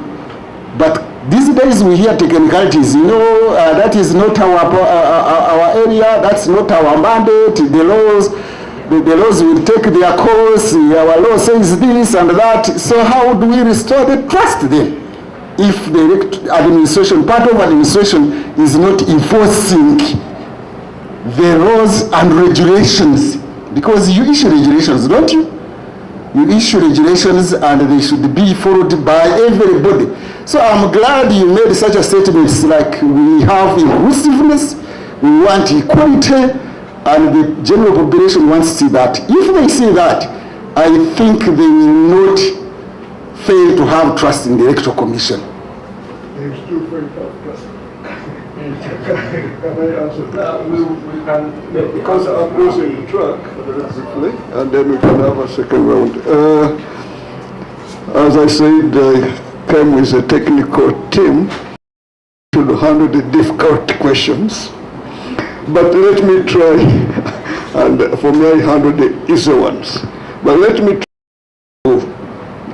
see to give response to some. I start the question of how independent are we? Since this is a book project, probably one of the chapters should focus on a comparative study of electoral management bodies, especially in Africa, to bring out a picture where the so-called independent electoral commissions appointed differently are performing better. We need a study of that kind. Because the little political science I know, there are three types of electoral management bodies. One, the independent one, where the appointment process is outside. People at times, some apply, and an independent commission vets them. Then they are appointed. There are countries which follow that model. Unfortunately, some countries following that model. In Africa, after the elections, there was a military coup. Burkina Faso, Liberia, I'm not so sure. South Africa was the only exception. So that the type of independence constituted by civil society and so on. Those in the power, the state has no control over its constitution. But there is a study to find out whether their electoral outcomes are qualitatively better. Kenya, I think, has almost that similar model, but the outcome of their elections are determined by the judiciary. So that's what. Then, of course, the second category are government model management bodies, where the people can conducting elections as part of the state. Yeah. Surprisingly, United States is of that model, Sweden, Denmark, so many countries in the world. The people conducting elections are part of the state structure. We have not conducted a study saying that because the local governments in Sweden conduct elections, therefore elections in Sweden are not free and fair. We need that study. There's no, have you heard of the outcome of the United States? Yeah. Most of the state structures, the local government state structures, conduct elections. So having said that, of course the third model is mixed model, representation plus expertise. I think the framers of the 1995 Constitution had what they thought would be an expert model, election management model, where all human beings, we have been where we are. Unless somebody God can lend us people to come. Otherwise, all human beings, wasn't Aristotle said, man by nature is a political animal. Having said that, with nature of appointment, after you have been appointed, Article 62 of the Constitution requires you to act independently. Appointed by Article 61, then Article 62 requires you to act independently. So our independence, therefore, as I said, is to ensure that all actors are given equal opportunity. Some of us are new there. We don't know some of the challenges, probably we may not yet be sure of them, but we have, it's our intention to ensure that all actors are given equal opportunity. Now, whom do we announce? The Constitution is very clear. The one who has more votes is the one to be announced. Yeah. So for presidential elections, more votes as long as they are above 50%. 50 plus 1. Unless you have contrary information that somebody got 49, of course, there are those contestations. Last 2 months we were in the anti-trusting debate. The president saying 1 million votes of his were stolen. And the opposition says it is him who stole. We had an opportunity to, the opposition has not met us to tell us their side of the story, but the president met us. He showed us what he believed was what happened. By the way, he was quite frank. He said, well, there was a collusion between opposition, some NRM people, pulling agents, and some security agencies. He said there was a that one group did not have the capacity to do it alone. So there was sort of, so he has his own belief. But as of now, I believe we shall endeavor to declare the person who has gotten the highest number of votes. Of course, there is a difference between parliamentary and presidential election. But let me just give 2 examples as background. We received what's called baptism by fire. Immediately after, the very day we were sworn, after swearing in, we drove to Dokolo. Because the Dokolo was 20 days, it was 60 days, but already 20 days had gone, so there was no time. We went to Dokolo. Good enough, thanks to the technical team, much as they were doing this without a commission that put things together. We found all these political actors campaigning. I think from my expectation, 2 parties thought would win. FDC seriously thought they would win. NRM thought they would win. I'll go to that question of our power control. There were RDCs there, so 11 sub-counties, so that brought 11 RDCs. The RDCs of Udoko had invited 11 other RDCs, each RDC for a sub-county, told them, forget. This is Dokolo, it has 1 RDC, and the people who should be charged in security is police. So we don't want anything funny. The chairperson openly said, some previous elections, there were cars without number plates. Yeah. He ordered that any car without number plates should be confiscated by police. Well, that was the order. Good enough, there was no car. Election took place.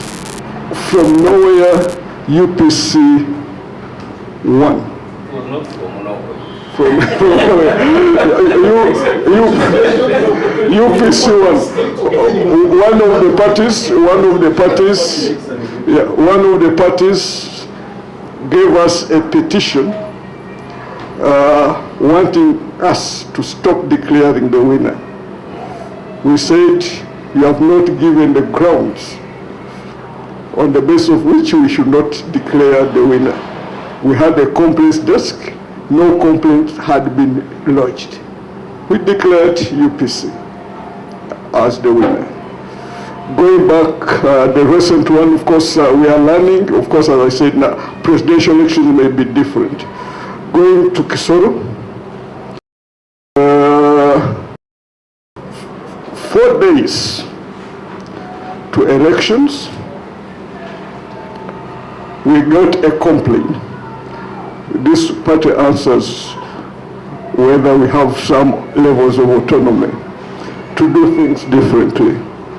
4 days to elections, we got a complaint. that the president was going to campaign in Kisoro municipality, and therefore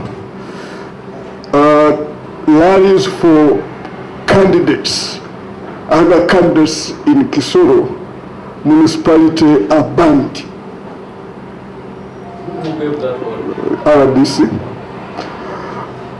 So we liaised with security, say this is wrong, because after these people have been nominated, all the candidates sit together and come up with a campaign schedule. So if a candidate had put his schedule for Kisoro municipality on that day, you cannot wish her out unless you negotiate with her to allow her to change. So we stood our ground. The NUP candidate, the NUP candidate was allowed to campaign, not on the very day, but a day before the president came. And we told police to give her all the security she needed to conduct a fair election.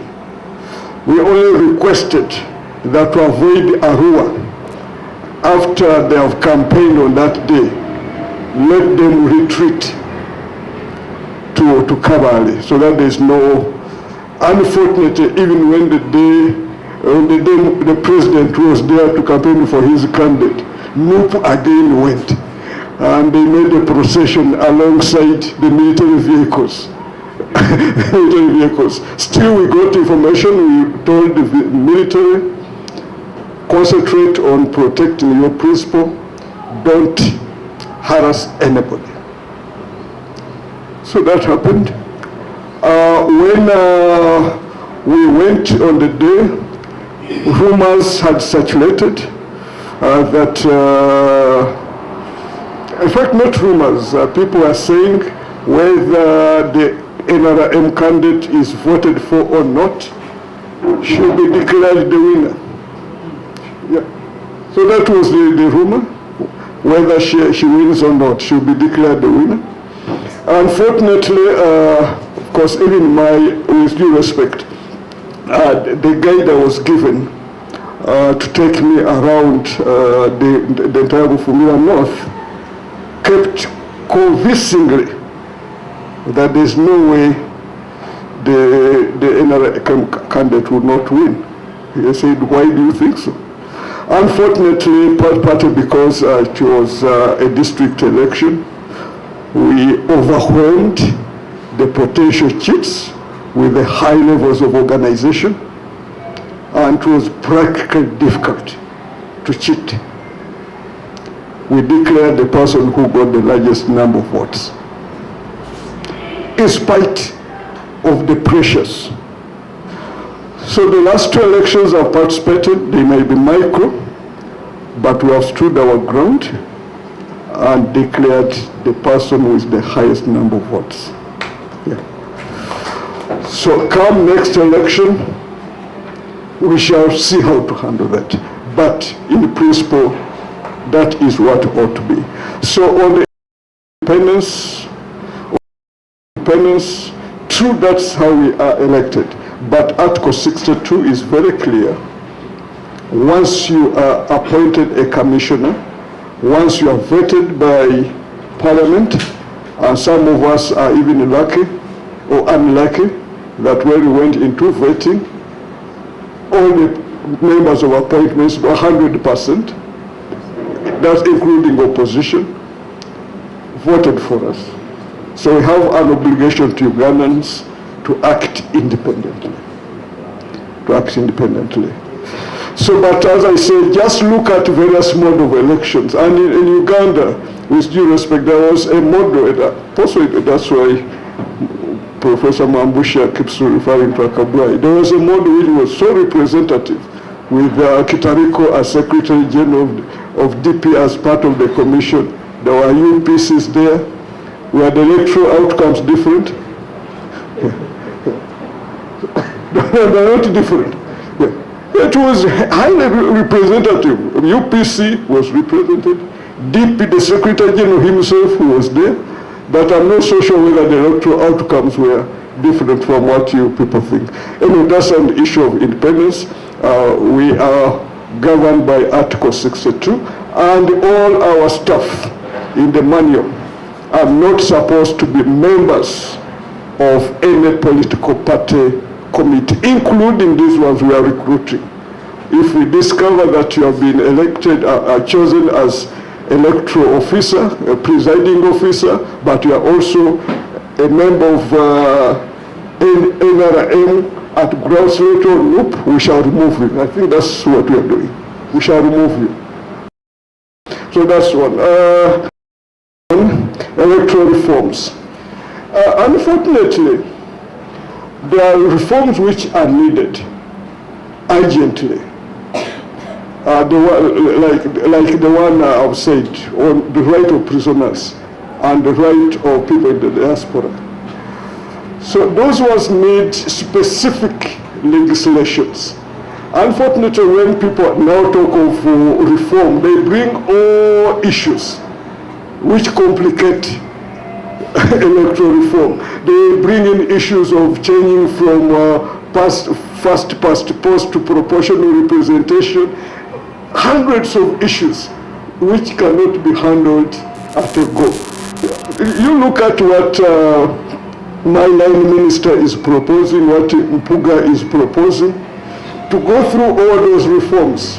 Possibly the first reform you need to do is to change the constitution and push for elections 5 years from now.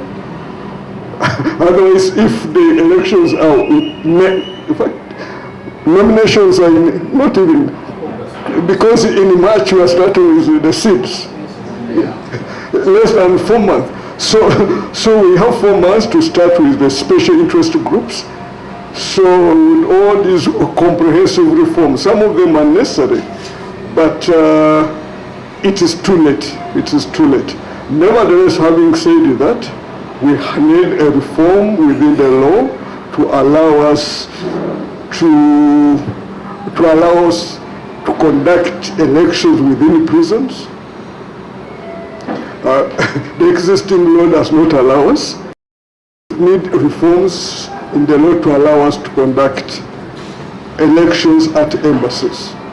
There is no law, and these are specific. It was a court order. So we don't know what happens in January after we have published our voters list, and these people are excluded.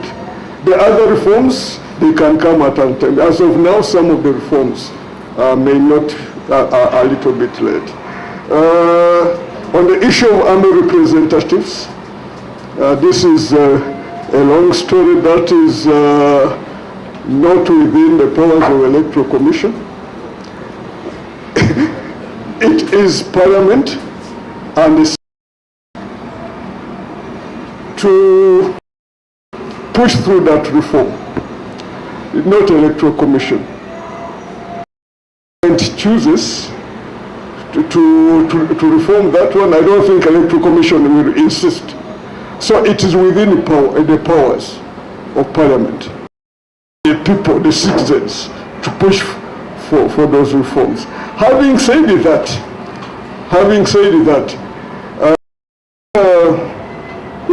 I've missed being part of the book because I would have really got interested. The history of army representation in Parliament. It is not an NRM phenomenon. It starts in 79, where the liberation was perceived to be led by the army, UNLA. So since the liberation was led by UNLA demanded that it should be represented so that the politicians don't confuse them. So when NRA goes, UPC, in fact, the multi-party elections 1980, you know there were 10 army representatives. 10. I remember this young man, very vocal, Namit, Captain Namit. And nobody has researched on that history, how they were voting, and because 10 army representatives in a multi-party dispensation. We academics, we have not written about that history.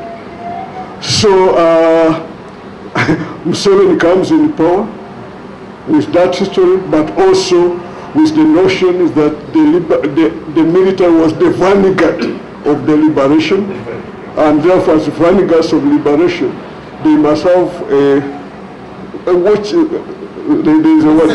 listening post. Listening post. So the under-representation in parliament has its history, which should be interrogated before people can debate whether they should be there or not. Otherwise, it is not within the ring of electoral commission to say whether the army should be there or not.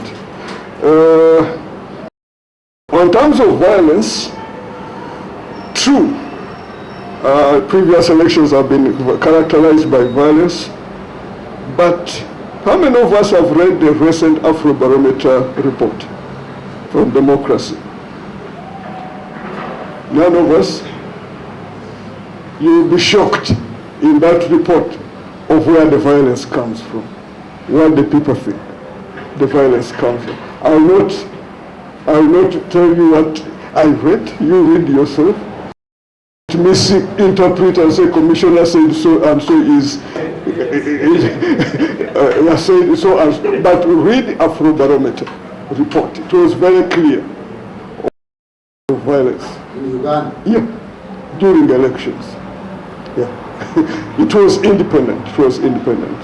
So I think let us read that report and then make sense out of it. Of course, what all of us say, including the chair, our hope and wish is to have a violent, free election. Our wish and hope is to have a violent, free election. We are going to have a meeting with our security personnel to discuss two things. One, what is necessary, that security is necessary for an election. Police, according to the Constitution, is supposed to be the lead institution. So how do we provide security during the elections without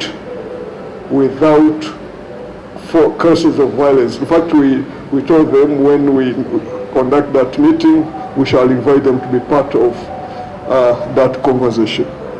So otherwise, our position is that we should strive to having a violent, free election. But some people at times provoke violence because there is a political capital.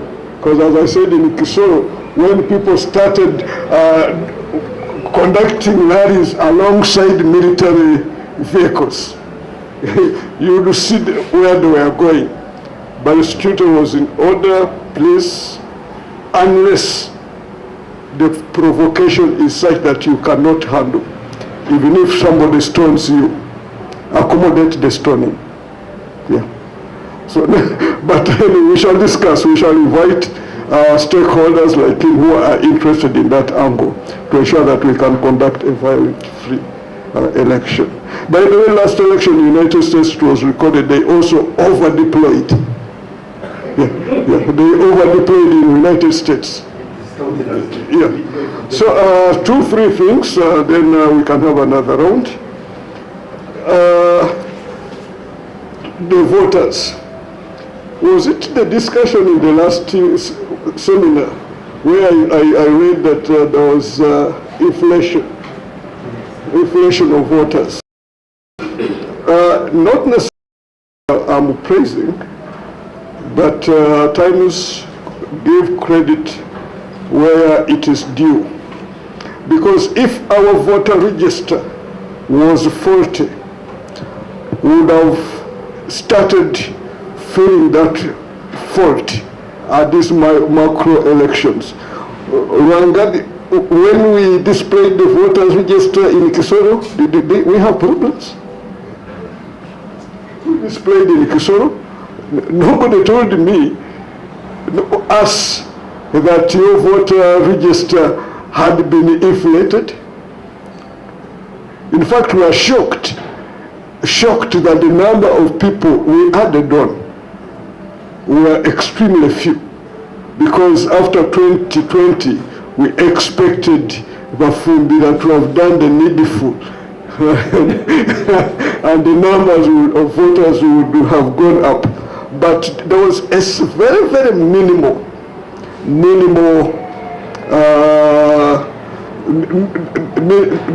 increment. And as per law, we gave, these are some areas we need to reform, because the law, I'm told, only allows us to give voter registers to political parties. So Akifeza did not have, the agents of Akifeza did not have the voter register.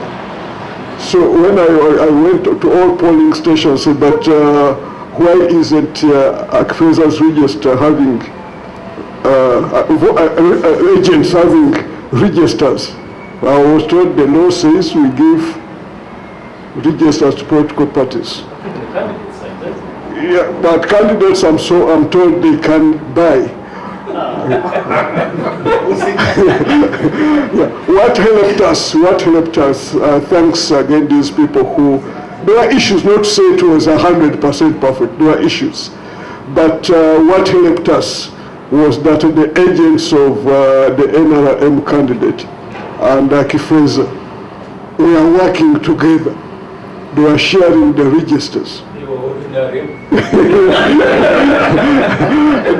were sharing registers. So that helped us. Otherwise, those are some areas also which needs reform. So in short, as far as voters are concerned, our position is, come January, we are going to display. Well, for how long? For 30 days. Yeah. They will be at the villages, and there will be committees to look at them in case they are wrong people. Yes. Yeah. And the committees are led by, is it parish chiefs or what? Not our people. Not our people. Yeah. The people who look at the voter register to determine its accuracy at the local level up, the judiciary. So after everybody has taken it, looked at it, we shall display. So in case of any inflation, it will be detected. In case between January and the other January, the other inflation, that will be sorted out by giving the candidates the voters register. So the issue of 24 is projection. The issue of 18 by NRM, we are not supposed to interfere in internal affairs of political parties. So when you invite them, I hope you invite them as you have invited the Electoral Commission. They will explain. I cannot explain on that. Otherwise, we shall strive to ensure that the register. For some of us, that is the heart of a free and fair election.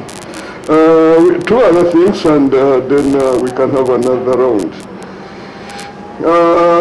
Professor Mumbusha, are we at liberty? And how is our staff appointed? Our staff are governed by public service regulations. In fact, 90% of the staff are governed by public service, not 90, everybody, public service regulations. And public service regulations, when you are recruiting, you have to advertise. We did an advert. People applied. We only gave conditions. As I said, if we discover you are part of a political party executive committee, we shall remove you from the list of presiding officers. Nevertheless, having said that, this one, since it is a public institution, I have to be very frank. Some of the stuff we found there, in fact, some of them were recruited in 1999. They have been working with the commission, some for 25 years, very, very dedicatedly. The debate now, should we introduce avenues of promotion? So that if somebody has been a head of department, he has worked to your satisfaction, and a position above him falls vacant, should you advertise it, or should you promote some of the people whom you think have been hardworking? The debate which we are reflecting on, we think in order to motivate some of the staff, there should be avenues of promotion, as it happens in other public institutions. So otherwise, our recruitment policy is governed by public service regulations. All our employees are under public service regulations. When a vacant falls, it should be advertised. And some positions we may advertise and shortlist. We still need of officers from public service to help us in conducting the interview. Yeah. So that is that. Last, increasing electoral districts. Where is the power of the commission? Unfortunately, I think this sometime the professor barriers. In some countries, constituencies are different from administrative areas. And where constituencies are different from administrative areas, the Electoral Commission may have the powers to determine those constituencies. In Uganda, some administrative areas coincide, in fact constituencies coincide with administrative areas. And the Electoral Commission has no powers to start a city. Huh? If the government creates a district, what you have to do is to ensure that that district has a chairperson, and the councillors. But the powers with these councillors, that's when we have powers, because governed by that quota system, 30 per village, per people, 100. I think we can combine some villages. We can combine some villages into one electoral area. Those ones we can do, but with constituencies, once which coincide with administrative areas, once a district has been created, a city has been created, however independent you are, you may have very little. Of course, as of now, with due respect, I will not go into some of the conversations which are going on. We have tried to make some people in government to know that any creation of a new administrative, it will be too late for 2026. But we don't, some of these conversations are at early stage. They can't be in public. Those are the challenges, but that for the time being.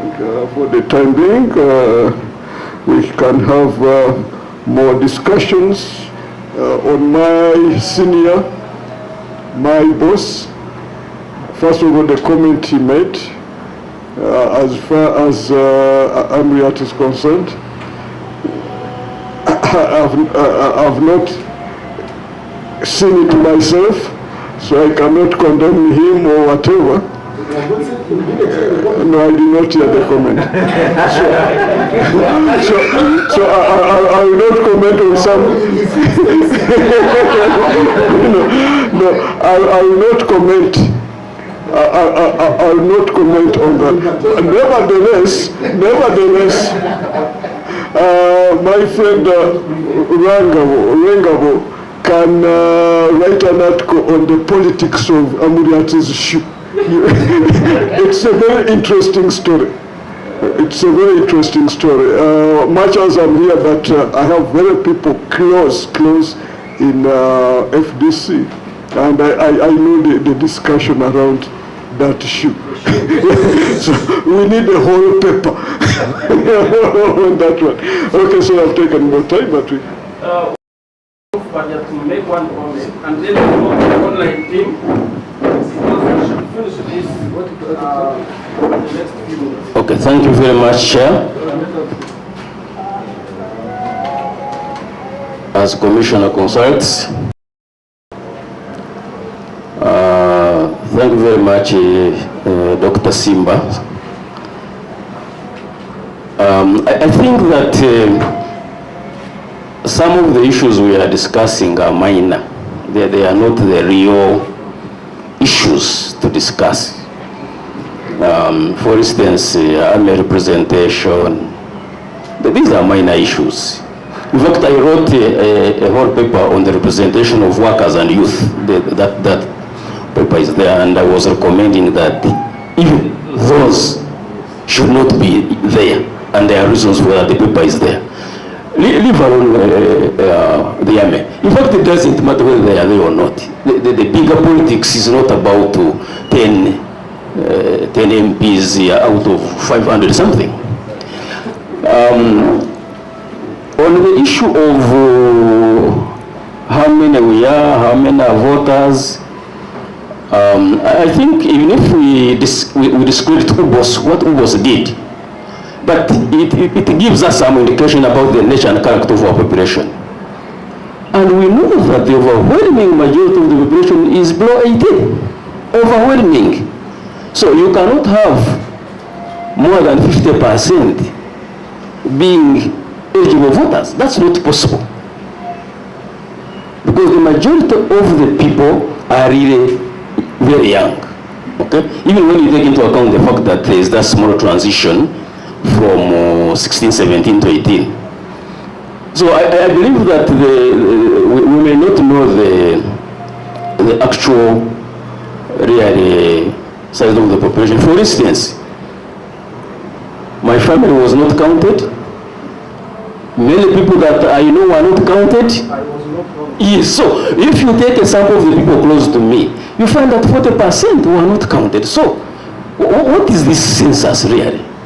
What is this census? I think it may give us some indication as to the character of the population, but I don't think it was a credible census. Now, what I would like to comment on are actually contextual issues, not those minor issues about electoral reforms and whatever, because those are not the issues that determine the nature and character of our politics. I think even when you talk about the nature of the Electoral Commission, that in itself is not actually important, even from your argument. What is important is in what context are we holding elections? Now, when you look at Kenya, the reason why they are able to achieve the little movement that they have had, it is because political contestation is real. There are forces that actual forces competing against each other. Okay? But now in our case, you see, the entire landscape is so skewed that there is essentially no contestation. There is essentially no contestation. So that is why you will find that the ruling party, the president, is in control of all, not only systems, but institutions. So that even when you have a challenge and you want to go to court, the kind of courts that we have now are not what you would consider judicial institutions that are actually going to give you justice. And part of the reason is the way that the recruitment is done and the criteria that is used. Secondly, when you look at parliament, which comes as a result of elections, now, if about 80%, 70 to 80% of MPs never return, and you have this big turnover of very insecure individuals who have gone to parliament as a result of what you know, commercialization, 500 million, 1 billion. So what do they go to parliament to do? They go there to recoup their investment. And they are very vulnerable because most of them now even have no experience. These are very young people. And they look at parliament as a job. So we have bigger contextual issues that we need to deal with before we can say, can we have a free and fair election? The technicalities they are talking about are not the important things, you know? But it is the context in which an election is held. And I think that's what we should be thinking of, which is even long term, not just one election. That's the comment I want to make. Thank you, Mr. Chair. I would like to call on the online team. I would like to call on the online team your comments and observations, and then after your comments and observations, we will give the technical team from the Electoral Commission to add on whatever issues they may think they want to clarify that the Commissioner may have left out, after which the rest of us shall proceed with our conversation on tea, because I think we need to be a bit time conscious. Our time is already out. So online team, any questions or comments? Get us the hands that are up.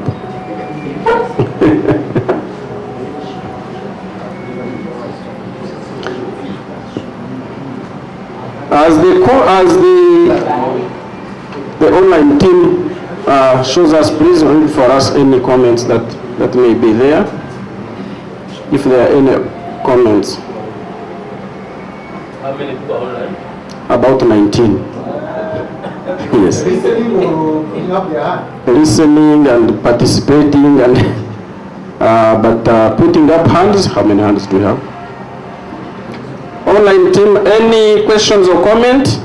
You can speak straight if you are ready, or raise up hand and then we'll pick on you.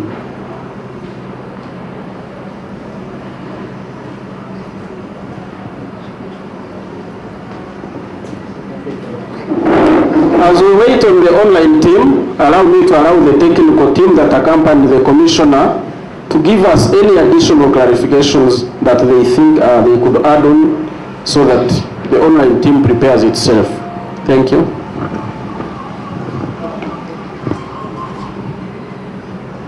Thank you very much. There was a question raised about the number of political parties that we have. Right? 26 registered political parties. There are also more than 30. Yeah. At one time we had about 36. 10 political parties were deregistered sometime back, I think in 2013. We issued an application to court in accordance with the law. They were non-compliant to the provisions of the Act and they were deregistered. So right now we have a total number of 26 registered political parties. How many will present candidates during the upcoming election? We cannot speculate on that. But yeah, the participation has not been, all the 26 did not participate in the 2021 by way of presenting candidates. Either at local government, I think for purposes of presidential, we had 8 presidential candidates. 4, I need to reflect, there's a report there. I think 4 were from political parties, 4 were independent. If I need to verify that, my figures. But for parliamentary, we had about 7 political parties. We had very many independent candidates compared to political parties. Then local governments were a little bit higher. I think I need to also verify that. We have it in a report. We have a table. I need to, about 18. Yes, about 18 for local government. So the participation varies. At presidential, it's low. At per parliament, it gets a little figure is added on, and so on and so forth. Well, what do you think will be a cause for the number of existing parties but which are actually not participating in the electoral process? What would be, from your experience? Well, I think there is need to engage them, to also hear from them, but parties are formed to participate in political activities, and we have engaged with them in a National Consultative Forum, and they are actively involved in political activities, which keeps them active and compliant with the provisions. They hold meetings, they have membership, they prepare returns, but at the time of nominations, those who present themselves are the ones who nominate. We don't know why they've not done that. So the NCF, the National Consultative Forum, has been an avenue where we've been engaging and encouraging participation. For example, why would a party which is national in character fail to present a candidate at even a local government where even nomination of a candidate is free? For those parties that are saying we don't have money to sponsor candidates for elections where you're required to pay 3 million. So why wouldn't they participate in the lower or even in LC elections? And we have statistics for LC, which you can avail in the course of this engagement. So there are 26 registered political parties. Their participation varies, but their leadership and their records are still active and compliant in such a way that they remain on the register. Some have registered, rather we also have applications for those that want to register political parties. I think right now there are about 6. They're going through the processes. So that is the one I wanted to answer on political parties. Those are the ones that are registered. They are legally participate in electoral activities, and as and when they turn up, we will see their participation. But we're encouraging them, consultative forum. And the people who hold cards, party cards, what we also have observed is that someone can hold cards for 3 political parties. So it is possible for someone to say that we have 18 million supporters because they have issued 18 million cards and they have been received and picked by individuals. At the same time, another party can say that we have 17 because they've actually given out up to 17 million. So I think for us, the most important thing is are they registered to vote? And so when we come to the voters register, it is decisive. But we also know that some people, perhaps for one or the other, and perhaps there's accountability and they don't want to go there, have issued cards to persons who are not registered voters. Or a speculation that they will be 18 by the time they... So it is recruitment. We can't go into how parties recruit and their figures. Eventually when we go to the register, that's where we engage from. Those are the observations I wanted to make in relation to the questions that came out in the first circle. Thank you. I have just one small question about the register. Yes.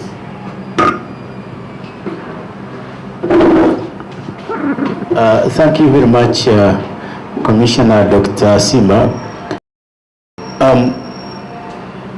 About the voter register, I didn't hear something about update.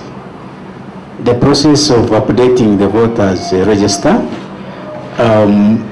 Previously, there was time to call upon the to update the voters register. Then with the national ID, I don't know. So what is the current position about voters registers update? The technical team will handle that, but I think as people are saying, once issuing out to once we have started issuing out to national ID, I think we are supposed to migrate information from their system into our system, but Rwanda can elaborate on that. Thank you, Commissioner. Update, if you look at the roadmap, is scheduled to be conducted in January, starting January, I don't remember the date, but for 30 days. And we do update in conjunction with the NIRA, because NIRA is the one to help us identify who are citizens, and we extract our register from the list of citizens compiled by NIRA. So it's going to take place for 30 days, and thereafter we shall process and come up with an updated register which we shall display later. The new cards are for next year. It's too late to get it. But maybe just to add, colleagues, you mentioned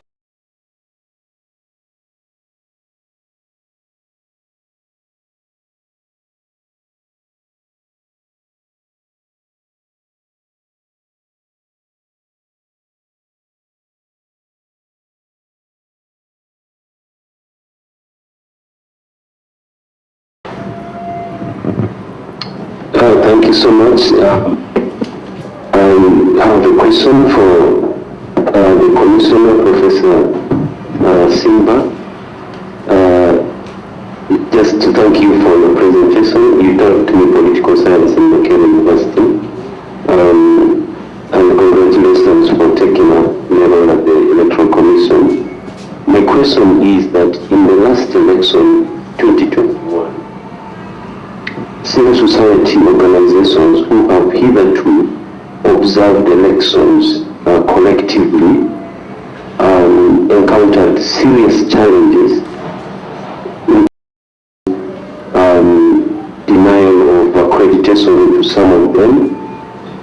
Even those who got accredited to observe elections, that accreditation was not only disowned, even though it was bearing the signature of the vice chair of the commission. In fact, the data center where observers had a desk to aggregate the reports from the field was raided, and they were arrested by police and spent 4 days in jail. And that's why the denial of the accreditation happened. Really raises a serious credibility issue.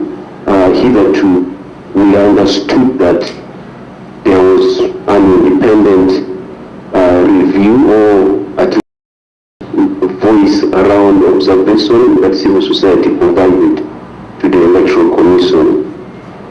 Can you assure, as a commissioner, that that approach to managing relations with election observers, independent election observers, this time around will not really occur, at least under your tenure? Is that conversation going on in the Electoral Commission? Thank you. Any other online? Teopista. Thank you. I'm called Teopista Kize, work with African Youth Development Link. Thank you so much for the conversation, and Commissioner Simba, thank you so much for the clarification that you made. Yeah, my question is on a recent exercise that was conducted by the Electoral Commission on identification and mapping of persons with disabilities, for their inclusion in the voters register, but to also cater for adoption of strategies and measures for their effective inclusion in the electoral process. That is an activity that was not anywhere on the roadmap, but we are glad that the Electoral Commission has done something around that this time around. But my question is how effective was that exercise, because it was just given a period of like 10 days?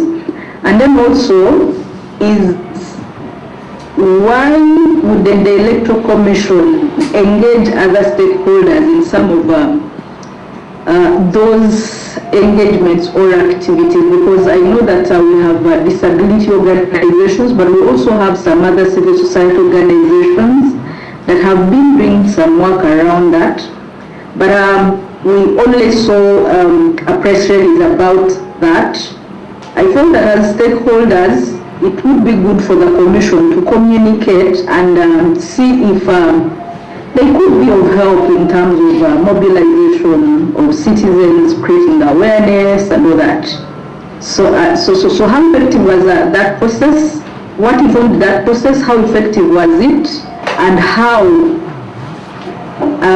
is the Electoral Commission going to ensure that it reflects in how they plan for the elections? Thank you. Any other? Anybody else online? I think we can respond to those ones, and then the rest of us will proceed with the first question. Because I'm sorry, it's quite interesting that I thought I was retiring, but I came in a world where, of course, I'm very proud of finding so many of my former students in different capacities, both civil society, other stakeholders, even electoral commission. So the position of electoral commission as far as civil society is concerned is clear. We look at society as very important partners, not only in the electoral process, but the entire democratic process. It is an important partner. It is our policy to reach out to as many as possible. So far, in the 9 May month, we have existed as a new commission. Almost every week, we are discussing issues with one civil society organization or another. And on the issue of accreditation, I'm told there are some issues which happened before. So we are having engagements with, first of all, NGO Forum. We have met 3 times so far. The last time we met, we told them to write a concept paper on the basis of which we shall have a broader discussion on how civil society and the Electoral Commission work together in order to deliver a credible election. I'm yet to follow up when they're because they're supposed to come and then somehow we went to Kisoro. Otherwise, in terms of accreditation, so far, of course, national elections, as I said, presidential elections may be different from parliamentary elections, but last elections we have had, all civil society organizations which have requested to observe elections, we have allowed them to do so. And this I'm saying authoritatively because I chair the accreditation committee. So we have not left out anybody, including where there is provocation.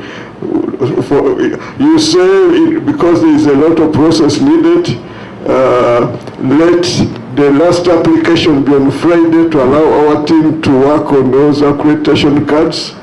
So 24 hours to the election, you get a letter requesting to be accredited.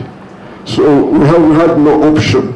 I just give specifically said Dokoro, when as we are moving to Dokoro, Women's Situation Room brought a letter. They want to observe.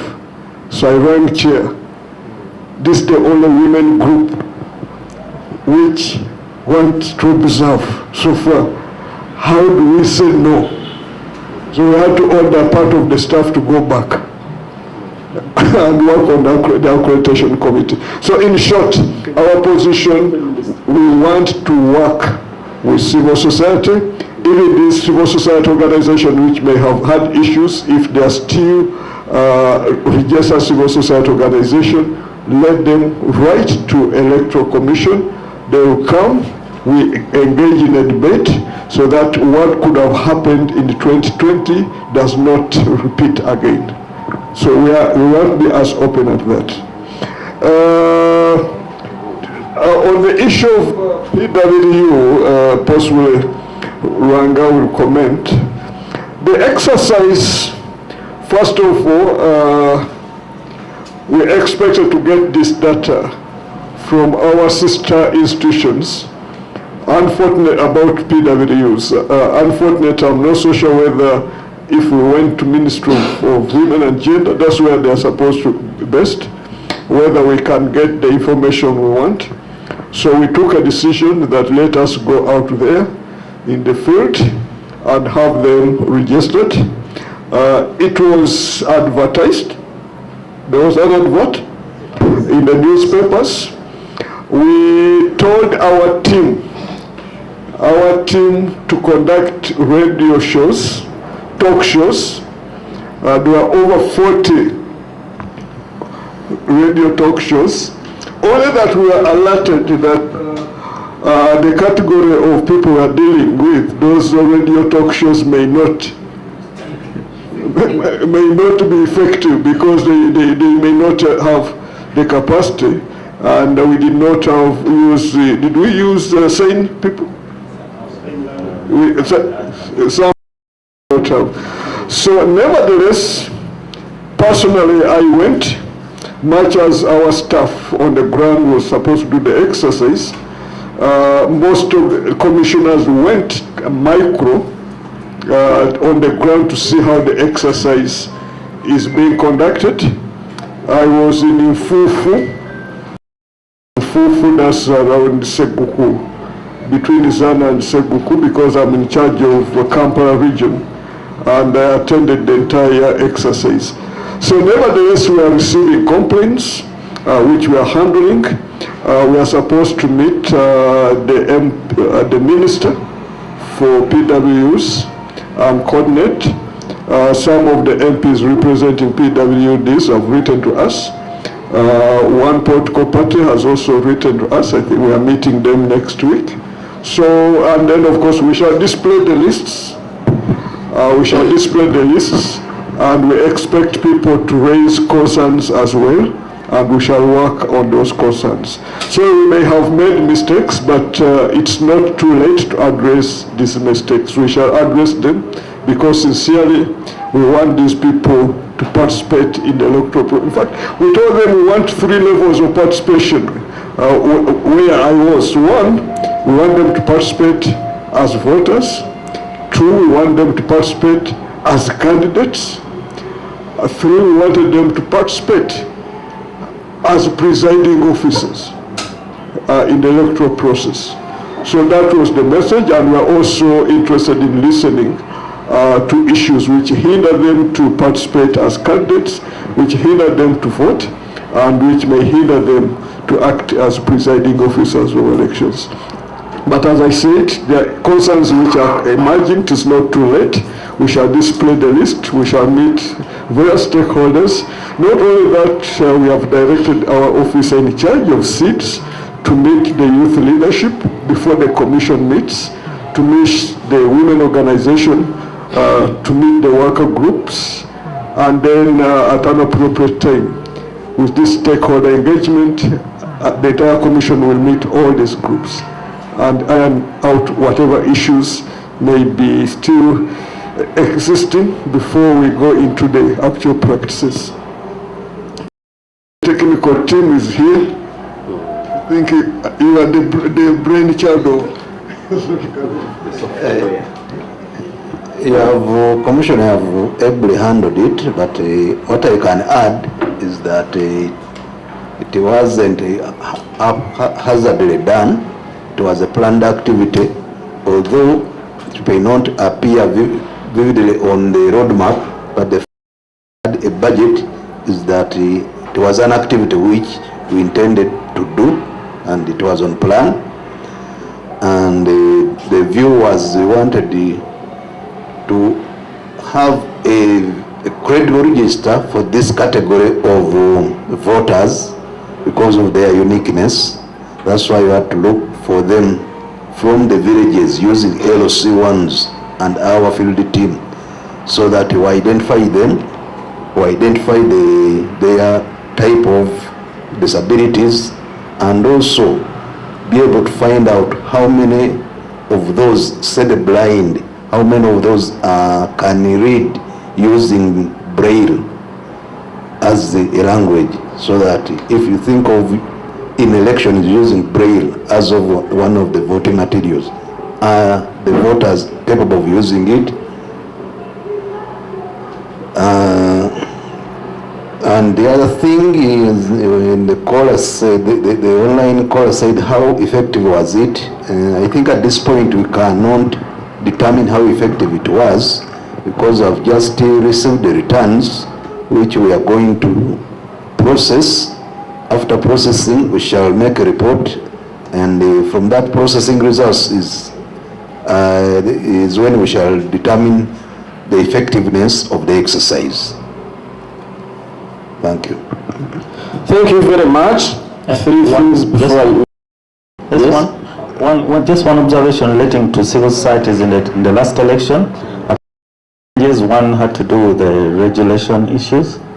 Somehow, because we accredit only those who are also compliant and do not have issues relating to their regulation. So we handled the accreditation in accordance with our guidelines. But the other one also relates to the environment, which had the COVID-19 as a factor. We were facing issues with how they're going to support voter education, given the new environment, the unique environment in which we're going to operate. So I think there was goodwill on the part of the Commission, and we had some CSOs accredited. We can't talk about the internal issues some umbrella organizations had, like we had the leading umbrella organization, which had internal issues, and I think it was a very big rallying force for voter education CSOs, and their issues internally also created a gap in that space. But like we've informed you, one of the adverts that has been put out is to express interest to conduct voter education, and we think that and we've received applications already, which we are going to go through vetting and then issue accreditation letters so that they support the voter education function, because they are very, very important, the way they reach out to the communities. Thank you. Thank you, ladies and gentlemen. I would like to say three things before I make my comments, because my comments and questions are not supposed to be answered. We will answer them as we take tea. Number one, every one of us is tea after my last comments. Number two, I think we need to give a loud applause to the Electoral Commission for the wealth of information they have given us, and to thank them for opening their doors so that we can continue to engage them in these processes. Number three, I can now give my observations. The first one relates to the comment that Professor Maria gave. In a depoliticized environment, what role do elections play? I think as researchers we need to think about this kind of question so that we are able to know which issues are election management in nature, which issues are political context in nature, and which issues are actually structural and societal. Because the powers, the independence, and the mandate of the Electoral Commission cannot be inflated. Sometimes you may try to exercise your independence and then you exceed your mandate. You bring legal and other questions. Or you try to exercise your mandate, but the environment does not allow you to exercise your mandate. Or the other side, you try to exercise your powers and you find that the environment is not. For example, if the Electoral Commission marked the civil society organization, it may be easy for them to call the police and they arrest you and take you away. But if they marked a political party, which may even be wrong, even with the civil society may be the one saying, you don't mark the opposition political party, even when the party may be wrong. Or maybe politicians have a louder voice to defend themselves than civil society organizations are, because the context in which we operate will not allow us to go deep and understand whether actually this is a procedure issue, this is a question of mandate, this is a question of powers. The other issue is now to ask ourselves, are technicalities only enough? If all the procedures of delivering a free and fair elections are in place, are they enough to give us a free and fair elections? Two, are non-procedural practices alone enough? If they were in place and the opposition, the ruling party and everyone decided to become very democratic people, but you have an incompetent commission or a commission that has not put in place the right procedures, would that be enough? I think neither. You need both. You need a conducive environment, non-procedural elements of elections, but also procedural elements of elections, so that at that point of convergence, that's when you can have a free and fair elections. So judging a free and fair elections can be difficult. You may end up pointing fingers to the wrong party or not pointing fingers to the right party. But the number of elections we have now held since 1996 have provided us with some minimum learning. When you see us still asking the Electoral Commission about the military in Parliament, that's a wrong question to the wrong party. Yes, when you see us asking issues of appointment of the Electoral Commission to the Electoral Commission itself, these are wrong questions to the wrong party. Why? They don't appoint themselves, and the appointments, the procedures and decisions and mandates of the appointments are not determined by them. They are determined by another entity. And that brings me to the interrelationships among the institutions that are responsible for our free and fair elections. I'm reducing it to free and fair elections so that I don't overextend it to democratization and cause problems. If the Uganda Bureau of Statistics cannot give us reliable data, or if the National Registration Authority failed in its mandate and on its delivery, how then do we get a clean voters register? Now, when we can't get a clean voters register because of the institutional failures and weaknesses of UGANDA'S, of NIRA, and then we point fingers at the Electoral Commission, are we pointing at the right actor? If NIRA gave us enough data, or UGANDA'S gave us reliable data, and the Electoral Commission fails to process a free and fair, a clean voters register, we would be right to say, but we. And I think the Electoral Commission needs to put in place cushions to make sure that those institutional weaknesses elsewhere are catered for in these procedural processes, so that you say, I will compile the register, I will display it, and I will talk to the voters to make sure they check themselves on the register, so that the register I compile, whether or not it is consistent with the data from UGANDA'S and from NIRA, it is consistent with the actual presence of the voter in the society, in the parish, or who is supposed to vote at that polling station. When you don't put those cushions, you may end up being blamed for the institutional dysfunctionalities of the other institutions. And this also relates to the role of security forces and even the parliament in providing a minimum enabling environment. If the elections went wrong in Chisoro or in Dokoro, we would put the Electoral Commission to task and say, hey, you guys, you have failed. When UGANDA'S failed to deliver census results, we are relaxed. But all of us academicians here know that we rely on UGANDA'S data for our researches, especially quantitative researchers, and they even say that the 2014 data had problems, but we have publications. Should we pull them all those from journals and book publishers because we know that our data was questionable? This would, another one is the question of constitution of election management bodies, which the commissioner talked about, and the quality of election delivery.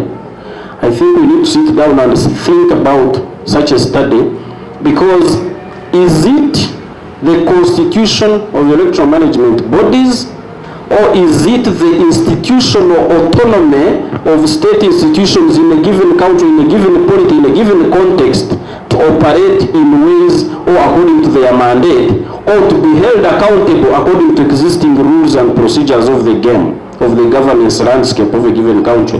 Many countries have departments in ministries which conduct elections, and they don't have independent commissions. Some of those countries actually hold better elections than us. Then we have independent electoral commissions which are appointed and then given all the constitutional and legal powers, and we accuse them of failure to conduct good elections. So where is the problem? I think this research would be, maybe we should have planned it earlier on, so that CBR has some of its of the researchers on do non-participant observation.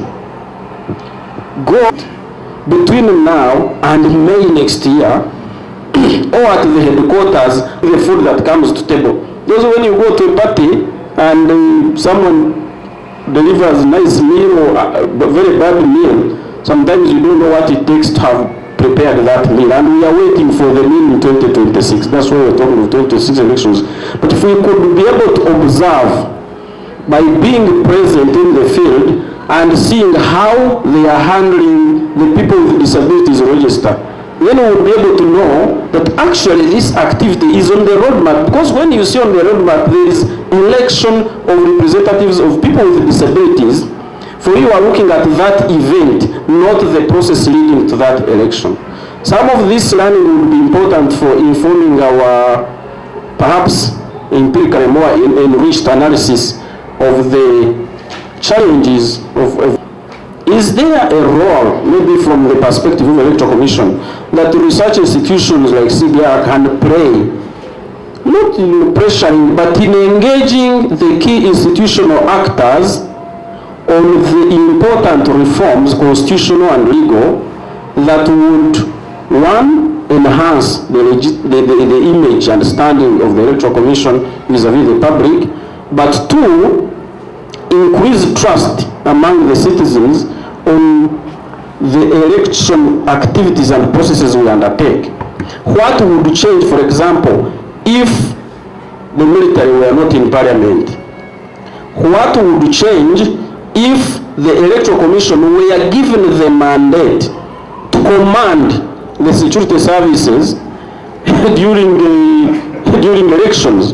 Because commanding security services is not a big deal. It's a matter of saying, CDF, you are not going to deploy anybody without my approval, or maybe that is what it is, or what happens, or what is supposed to be. But what would change if the Electoral Commission were the ones to issue orders on crowd control during elections? If we start thinking about some of these things, we would know where we should point fingers to Parliament, where we should point fingers to the Ministry of Justice and Constitutional Affairs, even to the presidency, to the political parties, to get these things right. Finally, would an undemocratic political party landscape, the absence of internal democracy within political parties, would such an environment allow even the National Election Management Body to conduct a democratic process? How does the lack of democracy within political parties affect our elections? There could be many other issues, but I think those are some of the issues I have raised. You can now receive our big mtanda from the Electoral Commission on behalf of the Executive Director, and I invite every one of you to the tea thereafter. Thank you very much.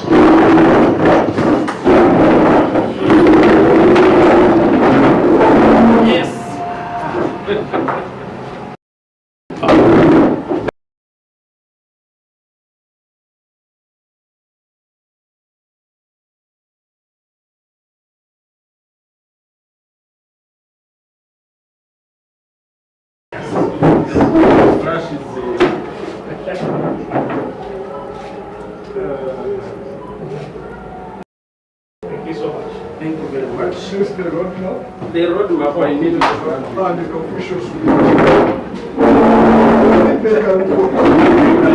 we can report both the roadmap and the speech.